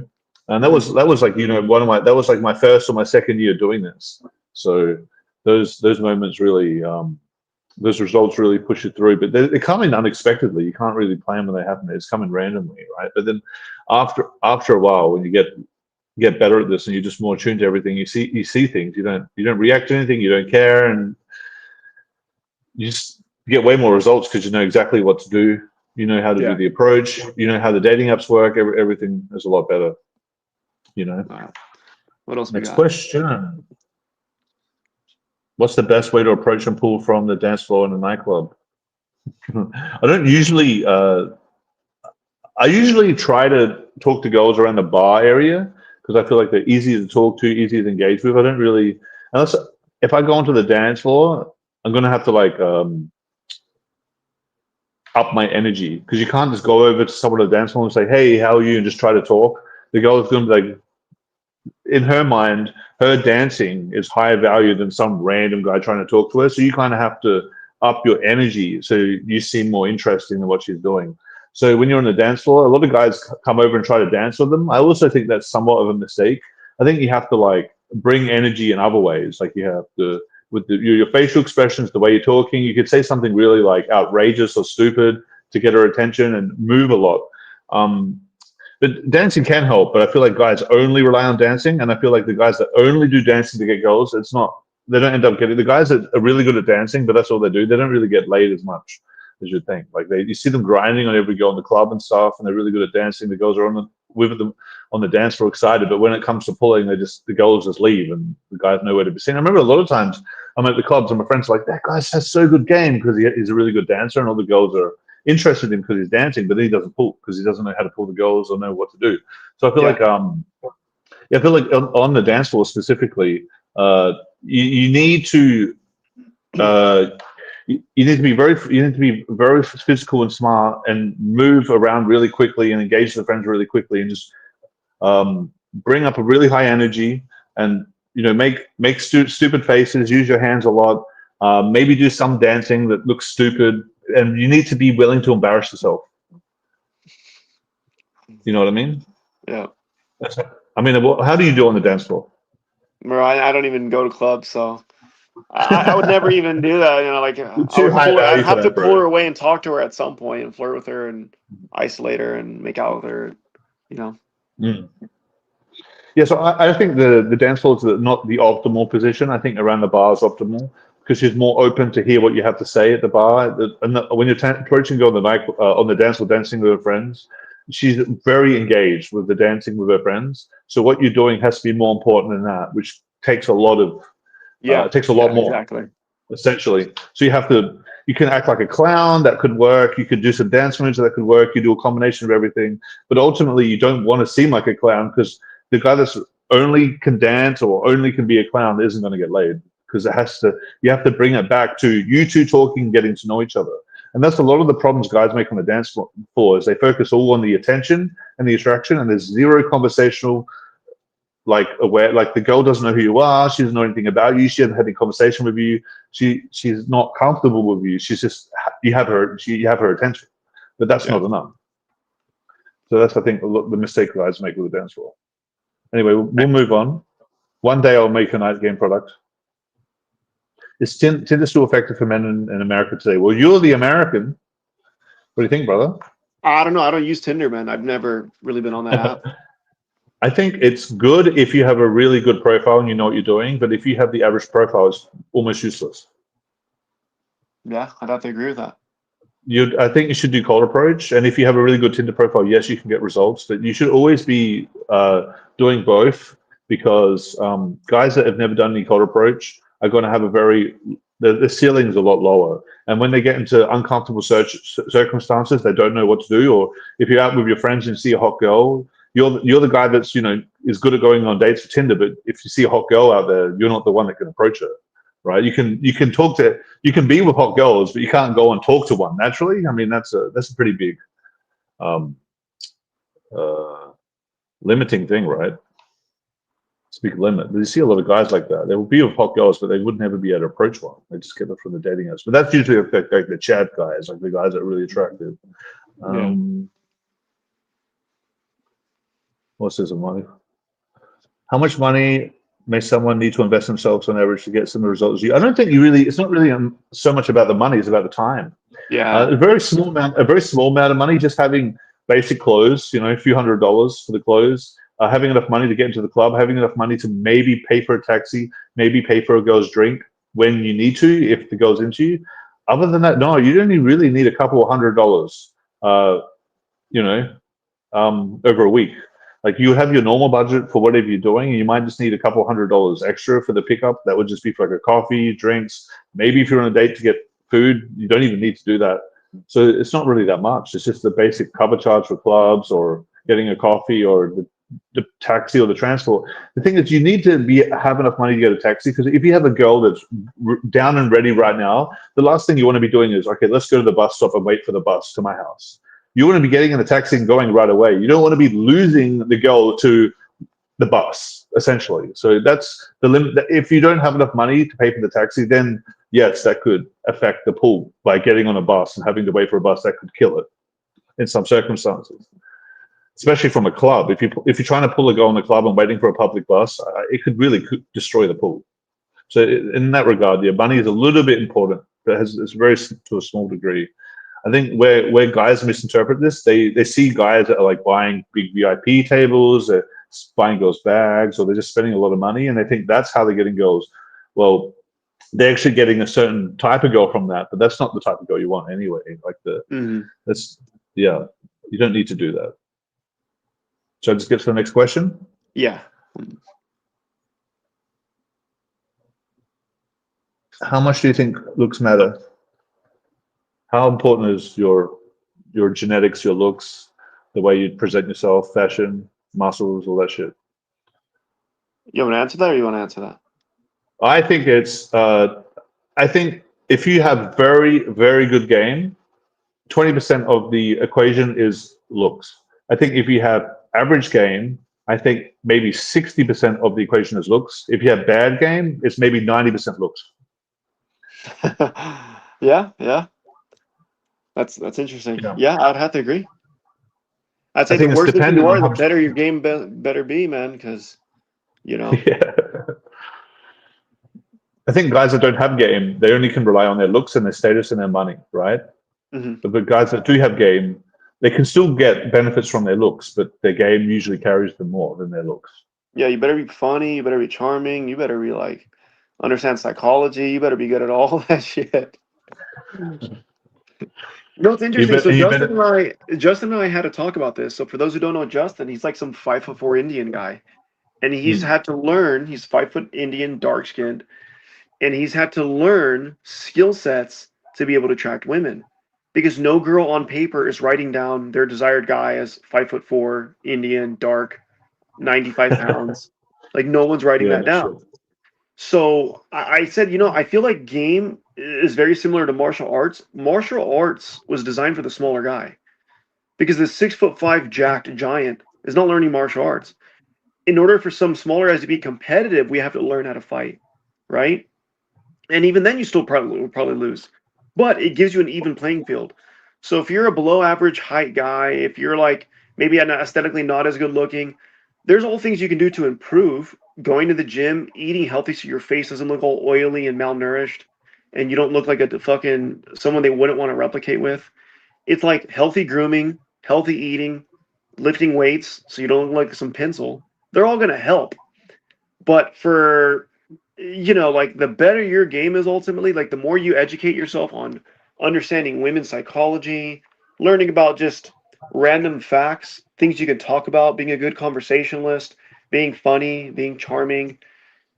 I mean, you better learn some fucking game is the whole point. I'm 5'9". I'm not like tall. I'm not like short. I'm just kind of there, you know? But again, most girls, when they write down on paper, they want a guy that's like 6 foot or taller, you know? But what I can do is improve as much muscle mass as I can, and I like to get pretty fucking jacked. And girls just ultimately, when they think of a tall guy, they think protection. So it's the emotion you're catering to. But you can cater to that emotion without being that tall if you have some physical dominance or if you have emotional dominance, if you have an authoritative character, they can still get all the same emotion from you. I'm 5'9", and there can be a 6 foot guy next to me who's like a pencil, and the girls feel safer with me just because like, oh, this guy will kick his fucking ass. Like they can tell in my aggression and my tone that this is like a man, you know? So, ultimately you're satisfying emotion, and that's what game is. Humor is actually a very good indicator of intelligence, because if you're able to take a topic and make jokes around it and understand something really deep, and you're able to make a girl laugh, she sees you as a more intelligent human being. So I don't know if I was naturally funny, but I've definitely read a lot about magazines, and there's a really good book I have in this box back here called Why Men Don't Listen and Women Can't Read Maps. Women love learning about themselves. So I often fuck with them all the time, saying, man, I was like, this is just how women, I don't even blame you. You're a girl. And what do you mean? And I'm like, oh, like, watch, right now, I want you to point out to me which direction is north. And the girls go, well, up, isn't it? And I'm just like, fucking hell, these girls, up, right? Where does the sun rise? I don't know. Like east to west, right? Where's New York on the map? Like, you start teaching them about psychology. I said, but look, it's not your fault. Men and women by design are different. We're naturally hunters. We have a more tunnel vision. We're more singular in our looks. This is why you catch us looking at your breasts all the time. And you'll catch guys talking to you like this, and they go, and you literally see their eyes go down. And I start explaining, and they're, oh my God, that's so fascinating. That's so interesting. And like, it's crazy how much game can make. It's all the difference, as a matter of fact. You know what I mean? Like, good game can carry you all around the world, not just in women, but with everything. Game is awesome. It carries over massively to everything. Helps you talk to people, helps you have self-confidence, helps you like get more fit, it would help you with social circle. It might help you with your family, help you convince people, help you with selling stuff. It's just a lot of stuff, really. Yeah. But anyways, looks will never hurt either. So do your best with what you got. Yeah, being good looking does not hurt. No, definitely not. Yeah. Next one. When first starting cold approaching, should I focus on day game or night game? Which is easier? Would you likely produce? I think night game's easier in the fact that it's more socially acceptable to approach people at the night. If you're like real awkward in the day, you might feel like public enemy. In a club, at least you might like fit in a bit more. But I feel like you should do both, because there's certain things you will pick up on in the day that you won't at night. And a lot of guys that go out at clubs just get drunk and they don't know what they're doing. And in the day, you're not really going to do that. So it's good to do both. But I feel like as a beginner, night game's probably a little bit easier. But some of the guys that are not good at pickup only go and do day game, and they don't want to go to night game because they see it as stressful, and they see like the fact that guys could come in and take the girl, there's girls' friends there. And in that fact, it's actually harder as well. It both, in the other aspect, night game can be harder because you have to deal with the friends more often. There's more aggressive guys. There's more shit going on to deal with. But in terms of just getting your foot in the door and being able to do an approach, it's easier just getting an approach done in a night game. But in terms of like all the crazy stuff that can happen in a club, it's more overwhelming. So yeah, I mean, I think you can do both. I don't think one or the other is necessarily better for a beginner. It depends on your situation. What do you think? I prefer day game, Because I like seeing girls in a natural state as far as their looks, aesthetics. But if you're like a total newbie though, if you're total I newbie, know. That's why it's hard to answer, right? Because you can be a newbie, be at a club, a girl can be with a group of girls, you can be with a group of guys, you guys can all meet, you can meet this girl, she can be dressed, and in her mind told herself she wants to do something that night. She's already decided. She's gotten ready, she's shaved, she's done the makeup, her hair, like she's ready for it. And then you guys go to an after party together, and then it just happens, you guys hook up and have sex. And you went from beginning to end, like you hit the ultimate form of her femininity through sex. It's like, okay. And then day game can be slower, where maybe you meet a girl at a grocery store, you guys are chatting up, you're flirting, you get her Instagram, then you invite her out for a coffee, or maybe you guys go to a coffee right then and there, but you're like, it's not expected that she's going to go home and have sex with you right there. So then it's a slower process. And then she's not in the, yeah, I don't know, dude. That's, what's the question? When first which one's better focus for more on dating, focus on fucking both. Which is easier? Both. I would say, as far as which is easier, I'd say nighttime. You know, for the guys, there's only a few people watching, but my Daygame Seduction product, people weren't able to buy that for a period of time because I got canceled on Stripe. But now I've fixed the payment processor. So anyone that's interested in getting my Daygame course, Daygame Seduction, it's a course about meeting women the day from open to close. I guess you guys have probably heard about it before because I talk about it a lot. But it's actually tailored to all levels of game, beginner, intermediate, and advanced. There are pickup coaches out there that have bought that product and learned a lot from it. And also it completely works for beginners as well, because I have the whole process from open to close with infield examples for everything and just like material and everything you need. But I have challenges and things you should do specific to your skill level. So throughout the course, I have like things you should do to implement this as a beginner. And then if you're more of an intermediate, I have things for that as well. And then guys that have more game, I have things you could implement that would help you there. And I kind of tell you the way you should go about it throughout the course. So anyone's interested in that, you can go and check out Daygame Seduction, dayseduction.com as well. Yeah.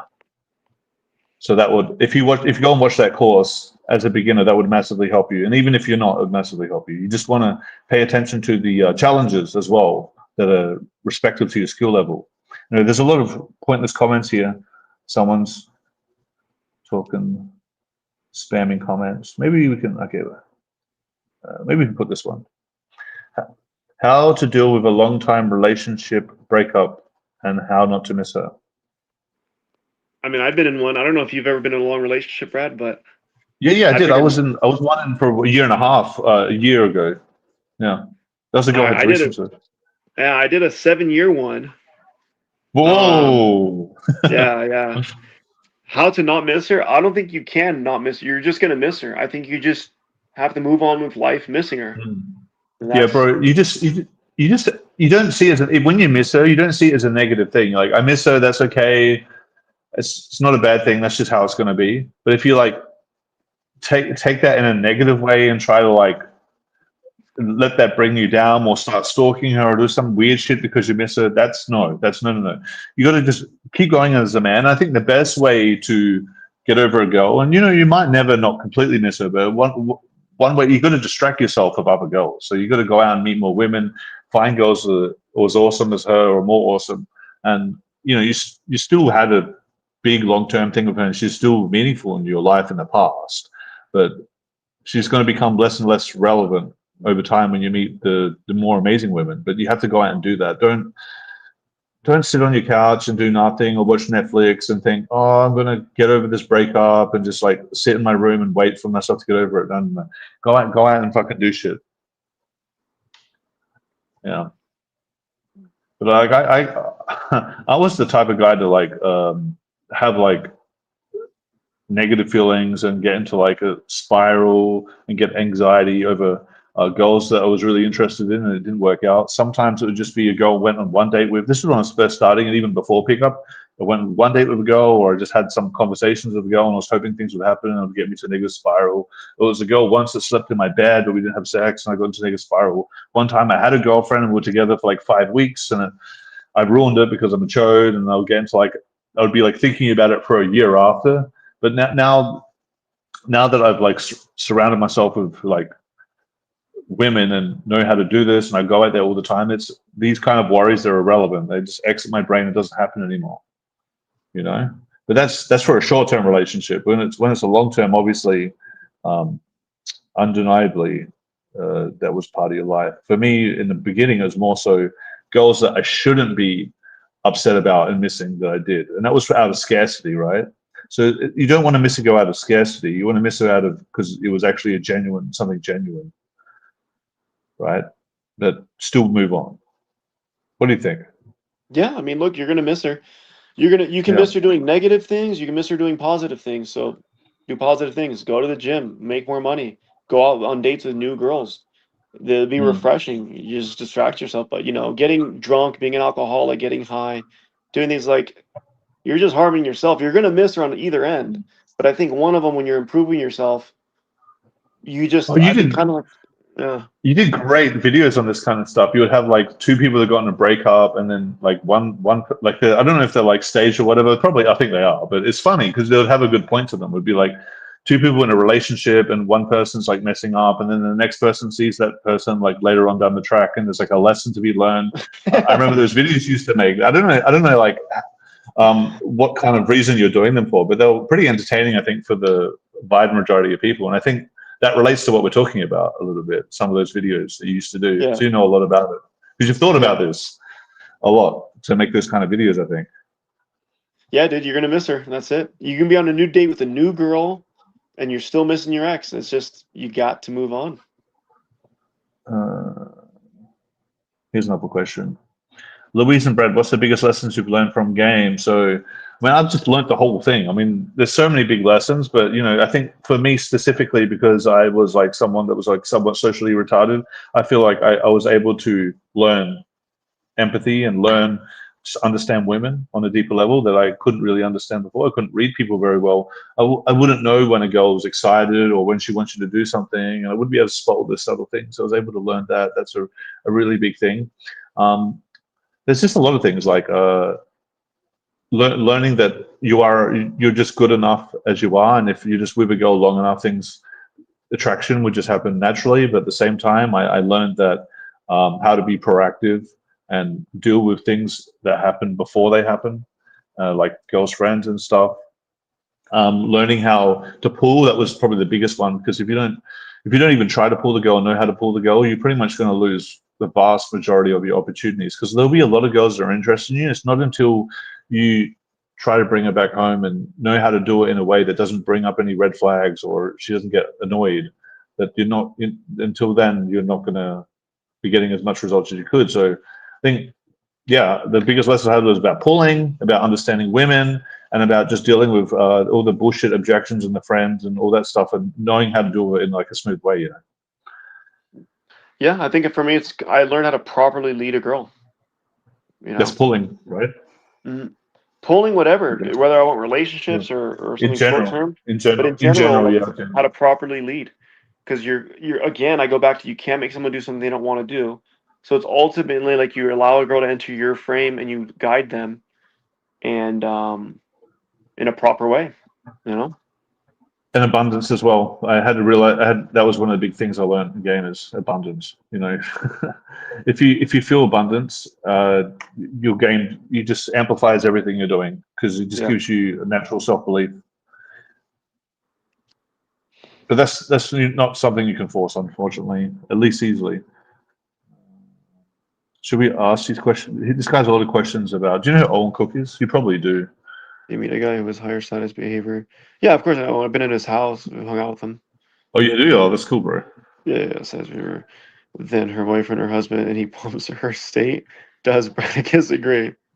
This is for you, Bradicus. I think the question is regarded to me. I think that, yes, you can get women into an emotional state where they're very likely to cheat, especially if they're in a circumstance where the woman is already like not really that serious about the guy, or doesn't take him seriously, or doesn't see him as that high value, or she's not that invested in him. But there are circumstances where the girl is so into the guy and she knows in her mind that she's already decided she'll be with him, and there's nothing that can break her away from that. You couldn't really emotionally at least you couldn't easily do it. I don't think all of them could do it. Maybe you could do it with some crazy technique, but I feel like that would be very hard. So I don't think any girl could be, but I think a lot of girls, maybe the vast majority of girls could be, but there are some who couldn't. And yeah, if you know how to like change a girl's emotional energy and the state that she's in by like getting close to her, saying certain things, using transferring your energy onto her and doing all that thing, and I don't know, like you could do there's some negative tactics people use as well. I think you can definitely raise the chances of the girls going to cheat massively. Yes. You don't want to talk about that? I mean, again, it's all circumstantial. Anyone could do something. That's what I was saying. Anyone, you could say, "Oh, I would never cheat," or "I would never kill somebody." Again, if you're put in certain circumstances, you can get any human to do almost anything. You know, so circumstantially, the question though, all women will cheat if they meet a guy who's higher status? I would say no, but she could. No. You know, how maybe if fucking meeting this guy? Maybe if she thought he died, yeah, then she would. Yeah, because like if a girl's married to a man that she loves and has 3 kids, and Chris Brown walks by and hits on her, not every girl's gonna throw away everything she's built just to get fucking laid. Not every girl's that sexually absolutely impulsed. You know what I mean? So I would say no.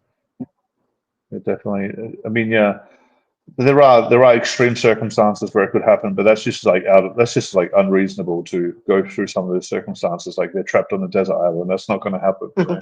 Plane crash. You think everyone's dead, Yeah. so you just like fuck it. Yeah. Here's another one. What is your thought about false time constraints and cold reading techniques? So false time constraints are good because it gives the girl the feeling of that you're not going to overstay your welcome, that if she gets uncomfortable, that you're going to leave. It just it makes her feel more ease, because sometimes when girls get approached by guys, they don't leave. They just keep talking to her, and she's like, no thanks. And the guy keeps talking to her, and she's like, how the fuck do I get this guy to leave? He won't leave. And you do not want to be that guy. So when you use a false time constraint, you're immediately demonstrating to the girl that you're not going to do that. And that kind of makes the girl like, oh, I'm not going to get stalked, or I'm not going to get creeped on right now. Now I can. And then it allows her to feel more natural and ease. And then she could even be more attracted to you because of it. You know, so yes, false time constraints are very good. But don't overuse them. Don't just use them blindly. Because if you use them as like a technique all the time, it becomes obvious and like dumb. But if you do it naturally in the conversation, yes, it's very good. Have you heard of false time constraints? Just 100%. when you like, yeah, they're good, right? I mean, they're good. I think they help. Hey, listen, I saw you from across the room. I'm meeting up with my friends in a bit. I just want to come by and say hi. You're beautiful. What's your name? And then she knows that you're leaving, you know? Yeah. So yeah, you kind of, it's like if any human approaches you at all, what do you want? Like, well, do you have the time? Oh, yeah, it's 12:30. Oh, thank you. Like, oh, excuse me, do you know how to get to this place? It's like, what's the reason you're here to hit on me?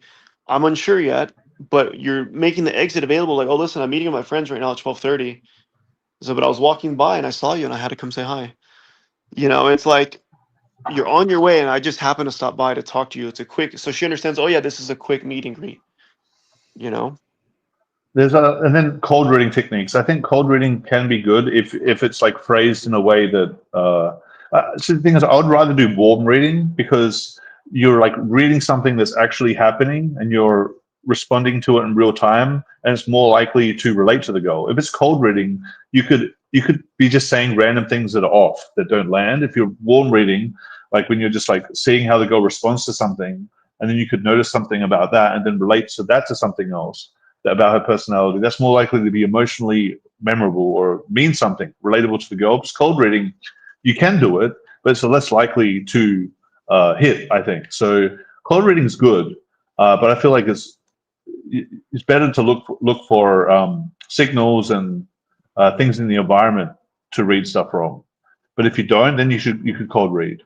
But I feel like warm read's better. I don't know if that's actually a thing, warm reading in pickup, but what is cold reading? Remind me again what cold reading is, because I think it's like just say if the girl, it's like something that's not really, you don't really have knowledge of, and you're just guessing, but you're pretending that you're reading her. So you take a girl's hand, you start palm reading, you say, "Oh, this means your family's this," or you have no idea if it's true, but you just pretend it is. I do this stuff. Yeah, it can be pretty good. I'm really good at this. Yeah, I'm really cold good at reading, this. or Yeah. you got that? But there's a reason. Like I've spent a lot of time studying. Started off with body language, and when one of the first things we talk about is everything that a girl puts on her body is a reflection of her. There's a reason she's wearing a thumb ring. There's a reason she's wearing a pinky ring.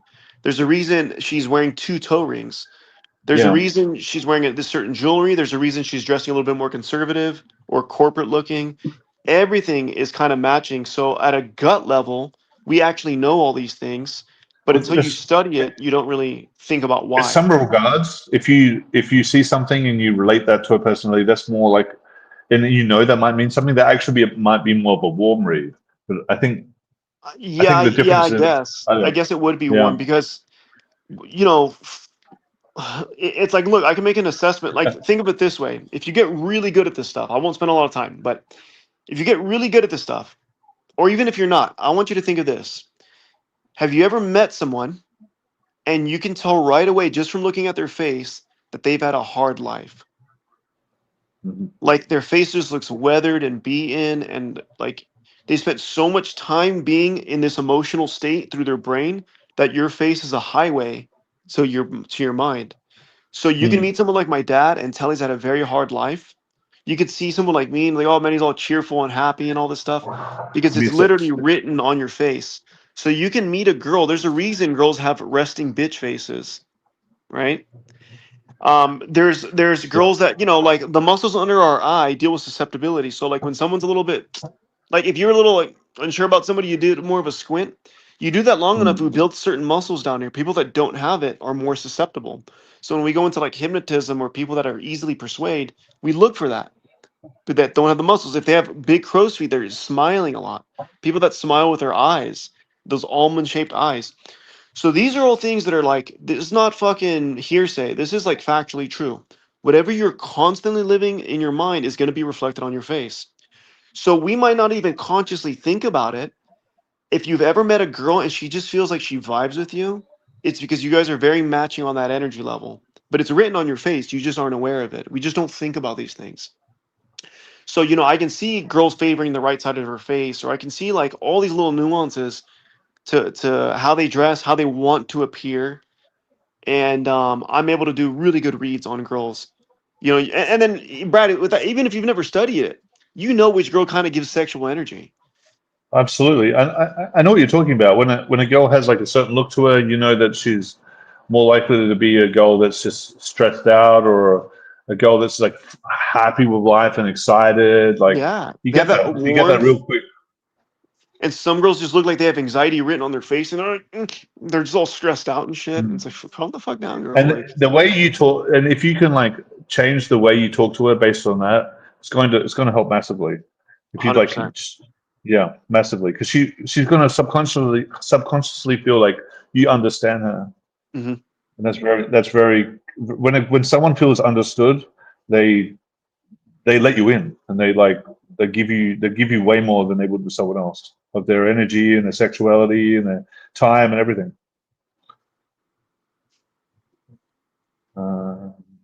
Next question. After seeing so much cheating, would you either of you get married? I don't know if I'll get married, but I'll definitely have a permanent relationship with a girl. She's the right one. I mean, I might get married, but I don't know. I don't know. Yeah, I I'm don't not think I really would do. paranoid about I don't think, not because of the cheating, just because like financially it doesn't make sense if that. you've Yeah. worked a lot, made a lot of money to sign a legal binding contract with the government that she's entitled to half your shit. Yeah. Who you marrying, the government or the girl? Yeah, like listen, if you want to have a wedding and invite people and do the whole thing ceremonially, cool, but we're not going to go to the courthouse, you know. The guy asked me, what's my favorite 3 books? Well, I don't actually really read books, so we'll just leave this one on you. I'll recommend one book. This is all for game specifically. The Definitive Book of Body Language. That's it, dude. That one book can transform so much, you know. It's funny because I don't really read books. I always say to guys that say, "Just what book should I read?" I said, "Just go out there and do it, man." I'm more of a visual learner. When I watch Mhm. things, I see things like I like to watch the infield or people interacting in real time, and then Mhm. just see what happens with that. In a book, you have to kind of imagine how it happens. I'd rather just see it, you know. Yeah. So Well, that's why I like that book books. because it's not a story, but it's just breaking down what's happening with body language. The thing is, you probably already know this from all the experience. You just intuitively know it now. But for someone who's brand new, it's like sometimes you just don't know the cues that a girl wants to get closer to you or wants you to pull away. And when you read it, you understand. So then you can help better navigate that conversation to where you want it. You know, Oh like yeah, if you were I could teaching, talk about some of those cues. Yeah, because I could talk about some of if them. you're out in field and you saw a student, you would say, "Hey, listen, when you do this and you completely square up to her, it's a little intimidating, you know, because you're so tall. So if she's sitting down, go ahead and say, "Hey, listen, I'm really tall. Let me get down here," and then take a knee so you're at eye level. Now you're not as threatening.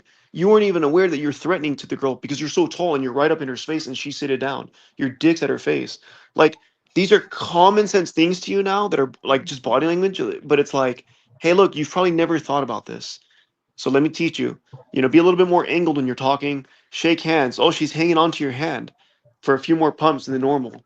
Like, dude, she's into you. Did you not see that? Oh, I didn't know. Like, yes, motherfucker, that palm is the most intimate part of the girl. Like, and she's hanging on, like, you know what I mean? She's holding eye contact. These are all things, if you just do enough cold approach, you're going to learn these things anyways. But if you're new and you're learning about cold approach, that, or just people in general, that book works wonders. Awesome, brother. Guys, go check out that book. All right.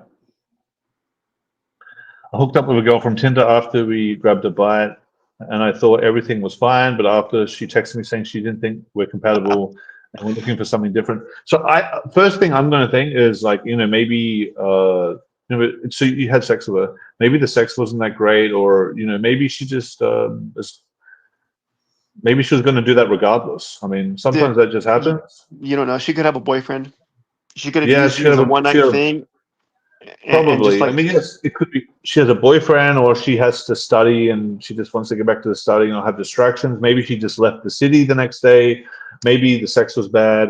Maybe she saw girls' hair in your house. Maybe she went to the toilet and saw a tampon in there and said, "Oh, this guy's a player. We don't get along," and that's why yeah. she said it.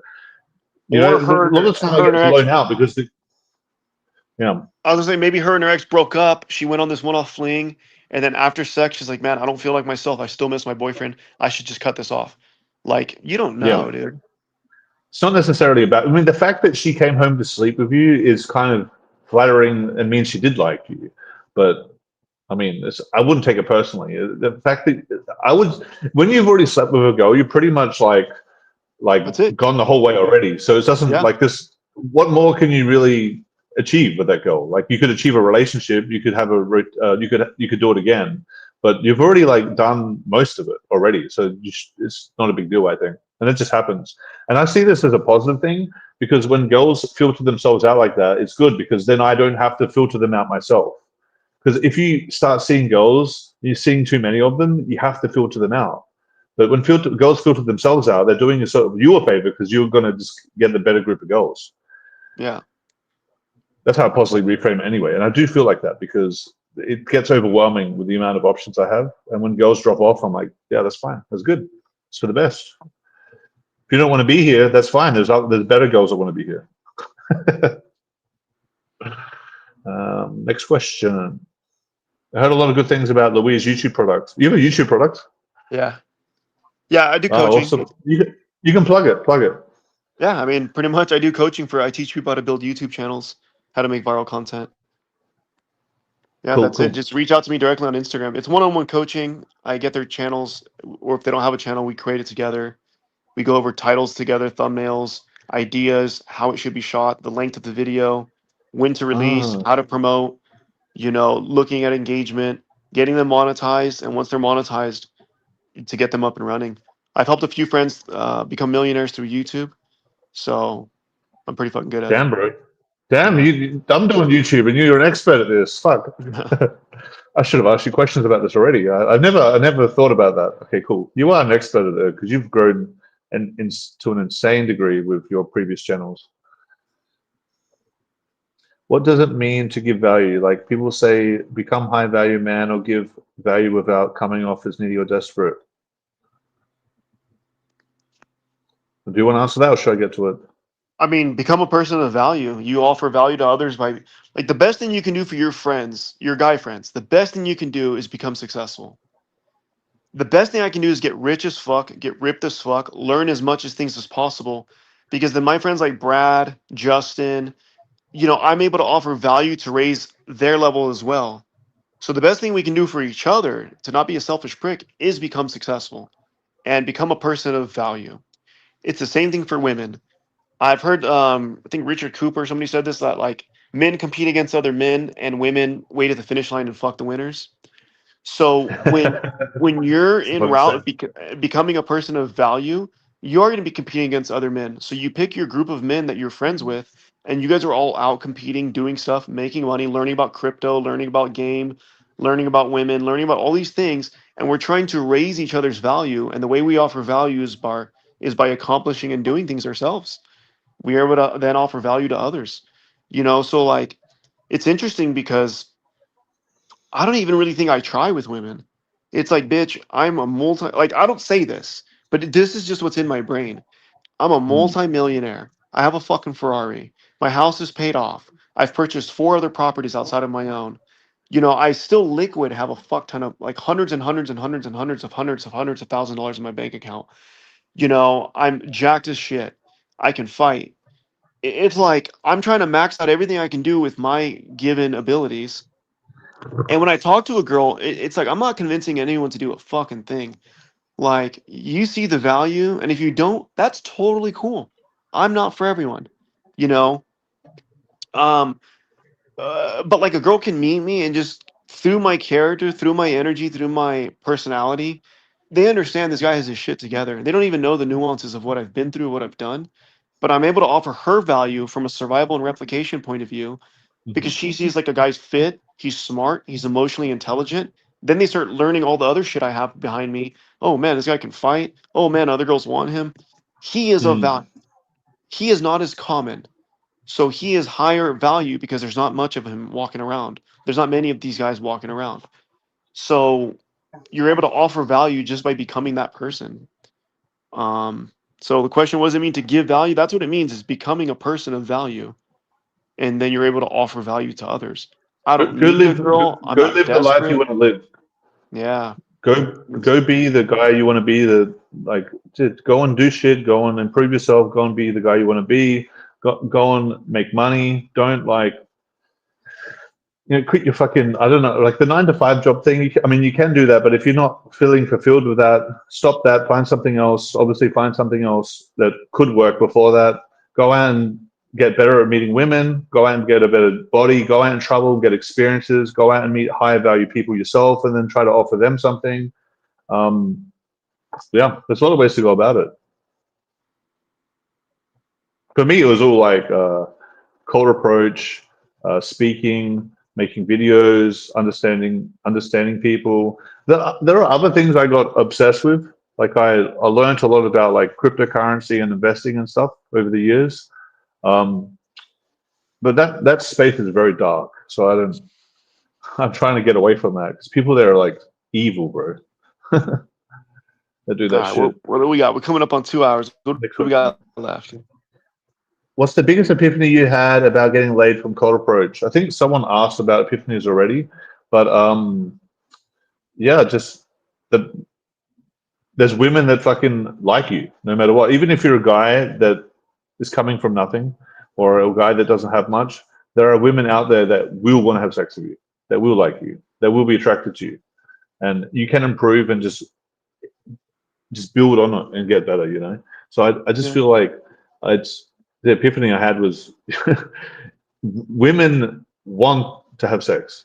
They want to do these things, and even with you. Yeah, What do you I think? would say my biggest epiphany is kind of the same. Is like they're not these big scary creatures.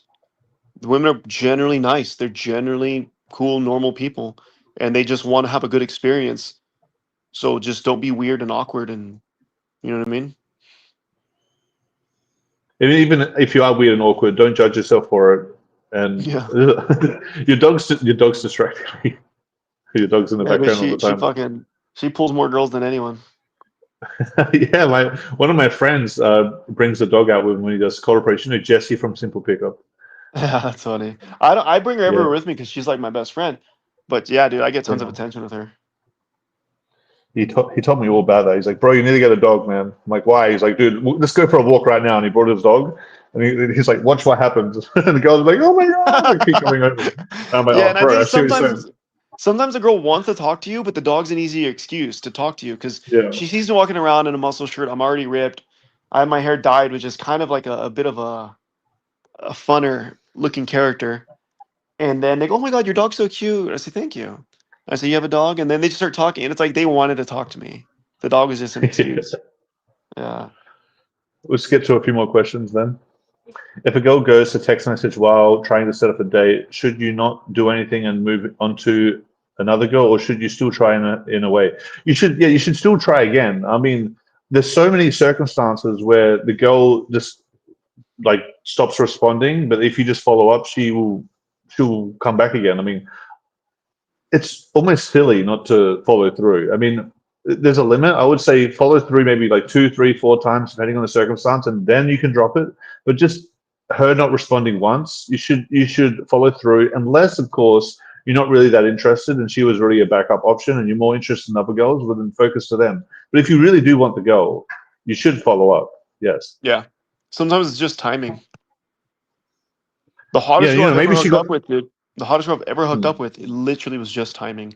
I tried inviting her out a couple times. I kind of left it alone. We followed each other on IG. She was like an international model. She's fucking hot, dude. To this day, I think she ruined me because every girl from that point forward is just not as hot. And I remember one day I messaged her about hanging out, and she goes, "Oh, my brother's in town." And she had a little 16-year-old or 14-year-old, I don't remember how old he was, brother. And I said, "Oh, that's cool," because I had an electric skateboard at the time that I got from a sponsor, and then I had the slingshot. I'm like, "Well, let's invite him out. Let's all do something." And she goes, "Actually?" And she goes, "Call me." And then she sent me her number. So I called her, and she's like, "Well, I just don't know where to take him." Like she lives by herself in Los Angeles, and her little brother came from Oregon. So then I'm like, "Yeah, let's all fucking go out. Fuck it." So I picked all three of them up. We went out to dinner. We came back to my place. He's riding my electric skateboard. We're all hanging out in the street. It's already nighttime. We're in the slingshot, and I'm taking the brother out, leaving her standing there by herself. And then I take her out in it, and then like we end up going upstairs. We're watching videos. Just thinking, dude, it was the most normal fucking thing ever. We're watching YouTube videos on the in the living room, and then eventually the brother fell asleep in the living room, and then we just looked at each other, and I grabbed her by the hand. I took her to the room. The most amazing sex ever, dude. And it was just a timing thing. I tried inviting her out like 3, 4 fucking times, and this particular time, she couldn't go on a normal date. Her brother was in town. It was just this situational where like it worked out. And yeah, man. So it could just be a timing thing. I've had similar circumstances. I wouldn't say that they're the hottest girl I've been with, but some of the hottest, where it's like I've texted her a bunch, she didn't reply, she's even blocked me, and I haven't realized she's blocked me. But then I've gotten a new number and texted her again, and now she's like forgotten who I am, but now she's re-engaged, and I've just closed her. Or it'll be like the girl won't be interested or won't seem like she's interested, and she won't reply for 3 months, and you hit her up again, and all of a sudden she's like, "Oh, where do you live? I'm coming." You're like, "Wait, you literally told me like no to every date, and now you're coming over?" Yeah, and then you find out it's because I had a boyfriend, right? And now Yeah. she broke up with her boyfriend like a few days ago, and now she's on her way over. But it's really sometimes it's just first come first serve with the circumstances. If you're just the first guy to message her when she's single, you're getting in, right? Sometimes that's just how it is. All right, what's next? What's better for learning game? A highly empathetic, sensitive guy, or a low empathy, socially dumb guy who too ignorant to lack confidence? I think the first one is better, obviously, because they're going to pay attention to the girl. But I feel like what could hold them back is they might be a bit of a bitch and um and just like let the girls friend zone him and whatnot. But the second one, it just depends on the other factors that we don't know right now. But a guy that has low empathy, yeah, he could be good at game, but you really want some empathy. At least he has to fake some empathy. At least if he has no empathy. If he's dumb, it just depends. If he's dumb, he could still have good game, but he's going to have a lower cap. If he's ignorant, too ignorant. Oh, well, that's actually a good thing. If he's too ignorant to lack confidence, that's the one good thing. So yeah, maybe it just depends. I feel like both could be good, but for learning game, the sensitive guy, the empathetic guy, just has to like not be the nice guy. He has to overcome the fact of pleasing people and going for what he wants instead of like, you know, being weak or being a bitch. And the other guy is probably going to do well, but he has to just like listen to people more and understand people a bit more, and he'll do well. But I don't know Yeah, which I have no one is comment. I have necessarily no better. comment. It's a I weird don't know which question. one is a better. I don't know which one's really better though. I don't. It's like it's not a competition.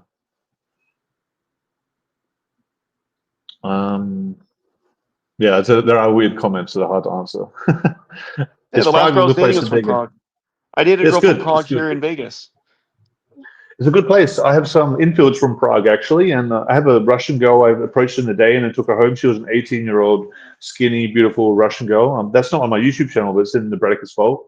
So you can go get that, bradicusvideos.com. It's only $37, and you can watch this. Well, there's like literally like 40 pools in there, but that's one of them.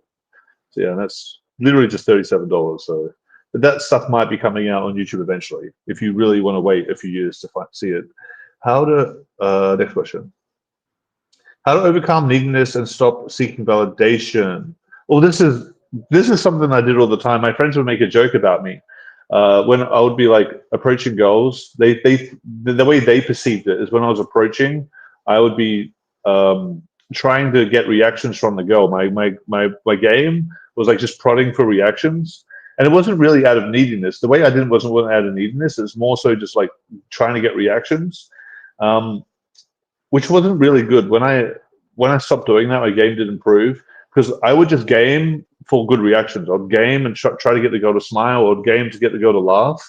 But I wasn't gaming to pull. I wasn't gaming for connection. I wasn't gaming for intimacy. I was gaming for like emotion spikes or positivity from the girl, and I was just doing whatever I could do to get that. And it could turn you into a clown, or it could turn you into like you're just not like paying attention to the right details, right? So the way to overcome that, the best way was to overcome that is to leave pauses when you're talking, observe what's happening, look at her friends, what are they doing, pay attention to the girl, listen, and then in terms of the neediness part, that's the seeking reactions part. The neediness part, that kind of just comes with abundance. After you like fuck a hot girl or fuck a girl you want, your neediness will go massively down. And after you start approaching a lot of girls, your neediness goes down. So just your exposure will lower that. And I think the way I answered that question is a little bit different than what you asked though, because what I went through is not exactly this actually. It's not necessarily neediness or seeking validation, but I did have that as well. But yeah, you just overcome that with more exposure. And if this is a little technique you can use. If you're talking to a girl and you feel like you need a reaction from her, and you know that if she sees that needy little bitchy look on your face, she's gonna like immediately think you're a bitch. The best way to immediately overcome that without actually learning how to do it is to just look away. Whenever you're feeling really needy, you know the girl's gonna catch you feeling really needy. In that moment, just look away for a few seconds and then talk to her again. So if the girl has said something that really affected you, be like, you're really going to say that to me when you're that tall and you feel really needy and bitchy and you know that the reaction you're going to give her is going to be shit. Just look away for a few moments and then just say what you're going to say. Because that moment of when you're looking away kind of like removes the neediness and removes the reaction seeking. You're going to look at the girl for approval in that moment, but if you look away, you can't look at the girl for approval because you're literally not looking at her. So you're going to like train your brain not to look for approval, look for validation. So you just kind of like, that's a little trick you can use. When you're about to look for validation from people, don't look at them because you can't get the validation if you're not looking at them. So that's a little trick you can use. But honestly, it comes with practice and experience. What do you think? Do you have anything about I don't that? know, dude. I think, what is this guy? Z King Rock? This is a weird fucking question, dude. How do I stop seeking validation? Just don't seek it, dude. It's like saying, how do I stop eating cookies? Don't It's fucking actually a eat normal them. game question, though. This is a normal game question, by the way. This is a normal one. by the way. This isn't all one, but yeah. I don't know, dude. My advice is gonna be ruthless. It's like stop being a bitch and stop eating anything. Yeah, but he's not going to mean anything to him if you say that. But yeah, that is true. Sorry a bit, but yeah, Like what? you can. How do I stop eating I think- cookies? You fucking stop putting them in your mouth, dude. That's it. Don't overcomplicate it. We've got a few more questions. We don't have to get to all of them, but what does it mean to give value? Like many coaches say. I think you really explained that. Yeah, we did. We did. Honestly. We answered that one. All right, last one. This guy's asked a lot of questions. I heard a guy who used to work with top RSD guys and said they mostly just date and pull sevens, party girls. How do you consistently get tens of good personalities? So a 10 is like the top of the top. So I wouldn't even say getting consistently tens is realistic for anyone. Even I think that getting like 8s, 9s, maybe 9.5 is realistic. 10s is just like, depending on what unless you're like being too optimistic with how girls are attracted to you, could observe a lot of 10s. But if you look at this in a scientific point of view, for a girl to be a 10, there can't be many other 10s or any. So it's unrealistic to consistently have lots of 10s because there's, by definition, hardly any of them, right? So I would say that that's unrealistic. But I would say that 8s, 9s, yes, you could do it if you have really good game. Yeah.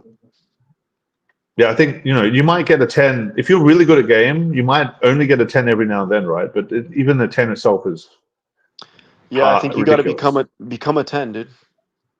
Become a 10, Well, you'll attach a 10. A lot of people feel like they're a 10, but they're not going to get a 10. Yeah, dude. Look, it's like we're talking like a decade of work. If you're a guy and you're starting off at 20 and you put actual effort in, like you actually fucking tried and you win at it, a decade later, you can wake up one day at 30 or somewhere in your 30s and be like, I'm a multimillionaire, I'm in shape, I'm emotionally and mentally intelligent, and I've excelled extremely high in whatever field I'm in. Then maybe, but chances are probably not, but then maybe you can get yourself a 10.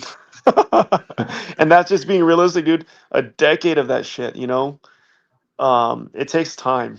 It takes a lot of work. And it's also subjective. Someone's 9 or someone's 8 could be someone else's 10. But Yeah. Just, But because people might not like Asians or Latinas as much, but another person might like them, and that's a 10 for them. Or some people like petite, some people like big boobs, some people like the different kind of like face and whatnot. So yeah, but there is a consensus for the most part, right? It's rare that someone thinks someone's a 4 and someone else thinks they're a 10. That doesn't really happen, but there might be like a plus or a minus 1 point with girls, But yeah, I think that trying to go and get 10s is ridiculous. I think you should take one step at a time. Presumably, you're not even getting many 7s. Based on how you're asking the question. So I would first aim to get a lot of 7s, and every now an 8 or a 9 would be pretty realistic. And then in due time, maybe you could get a 10 or get some 9s, and I think it's just be realistic, man.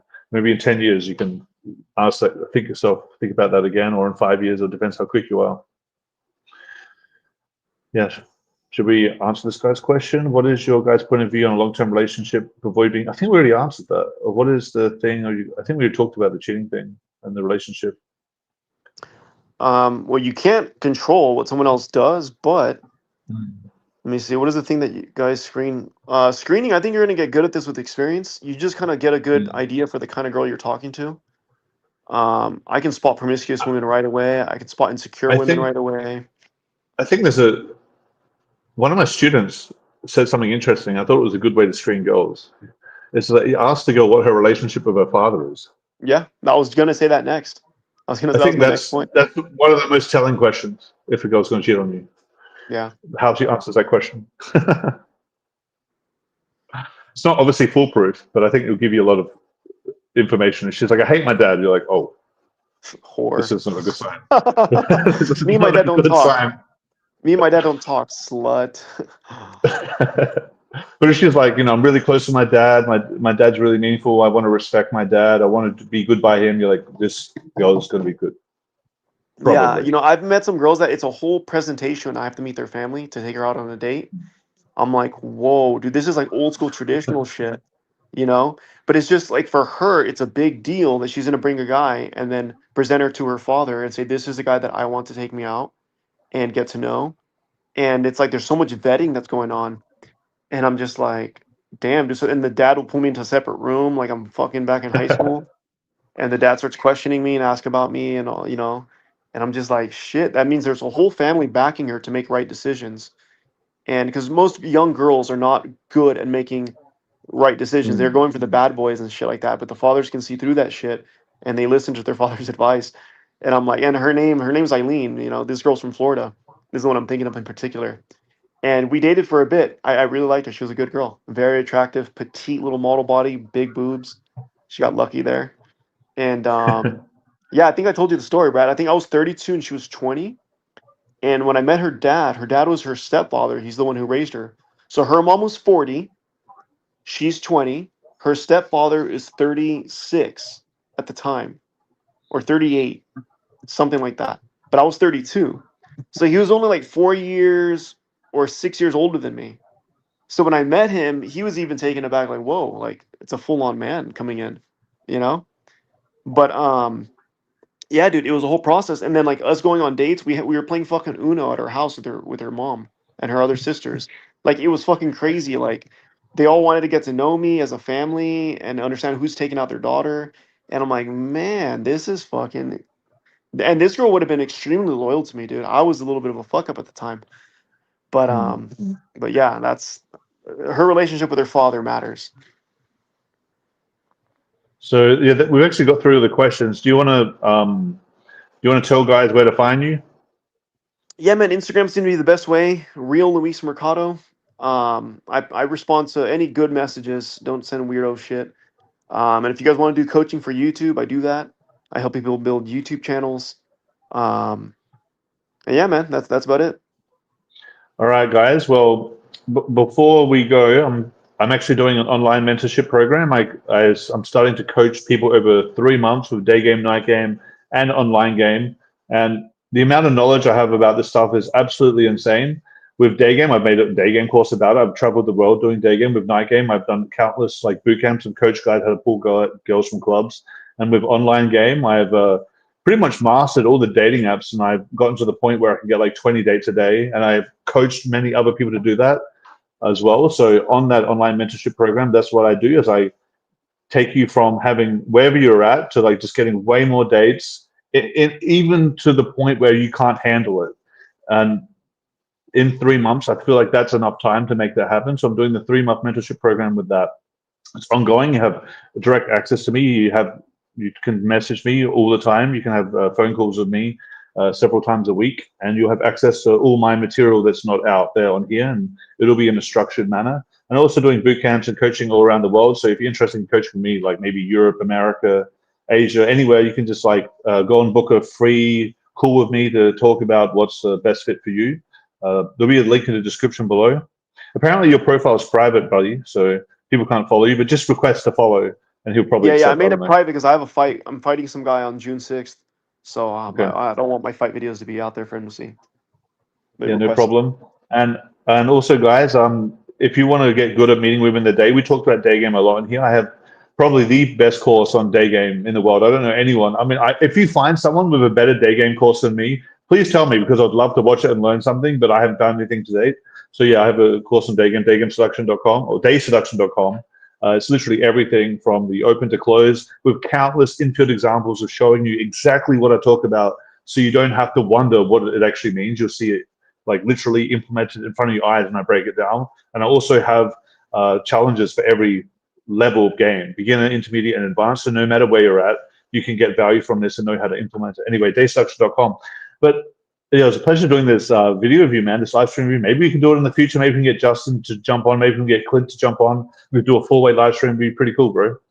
it'd be cool to do a live stream of us just going on day gaming, like live stream.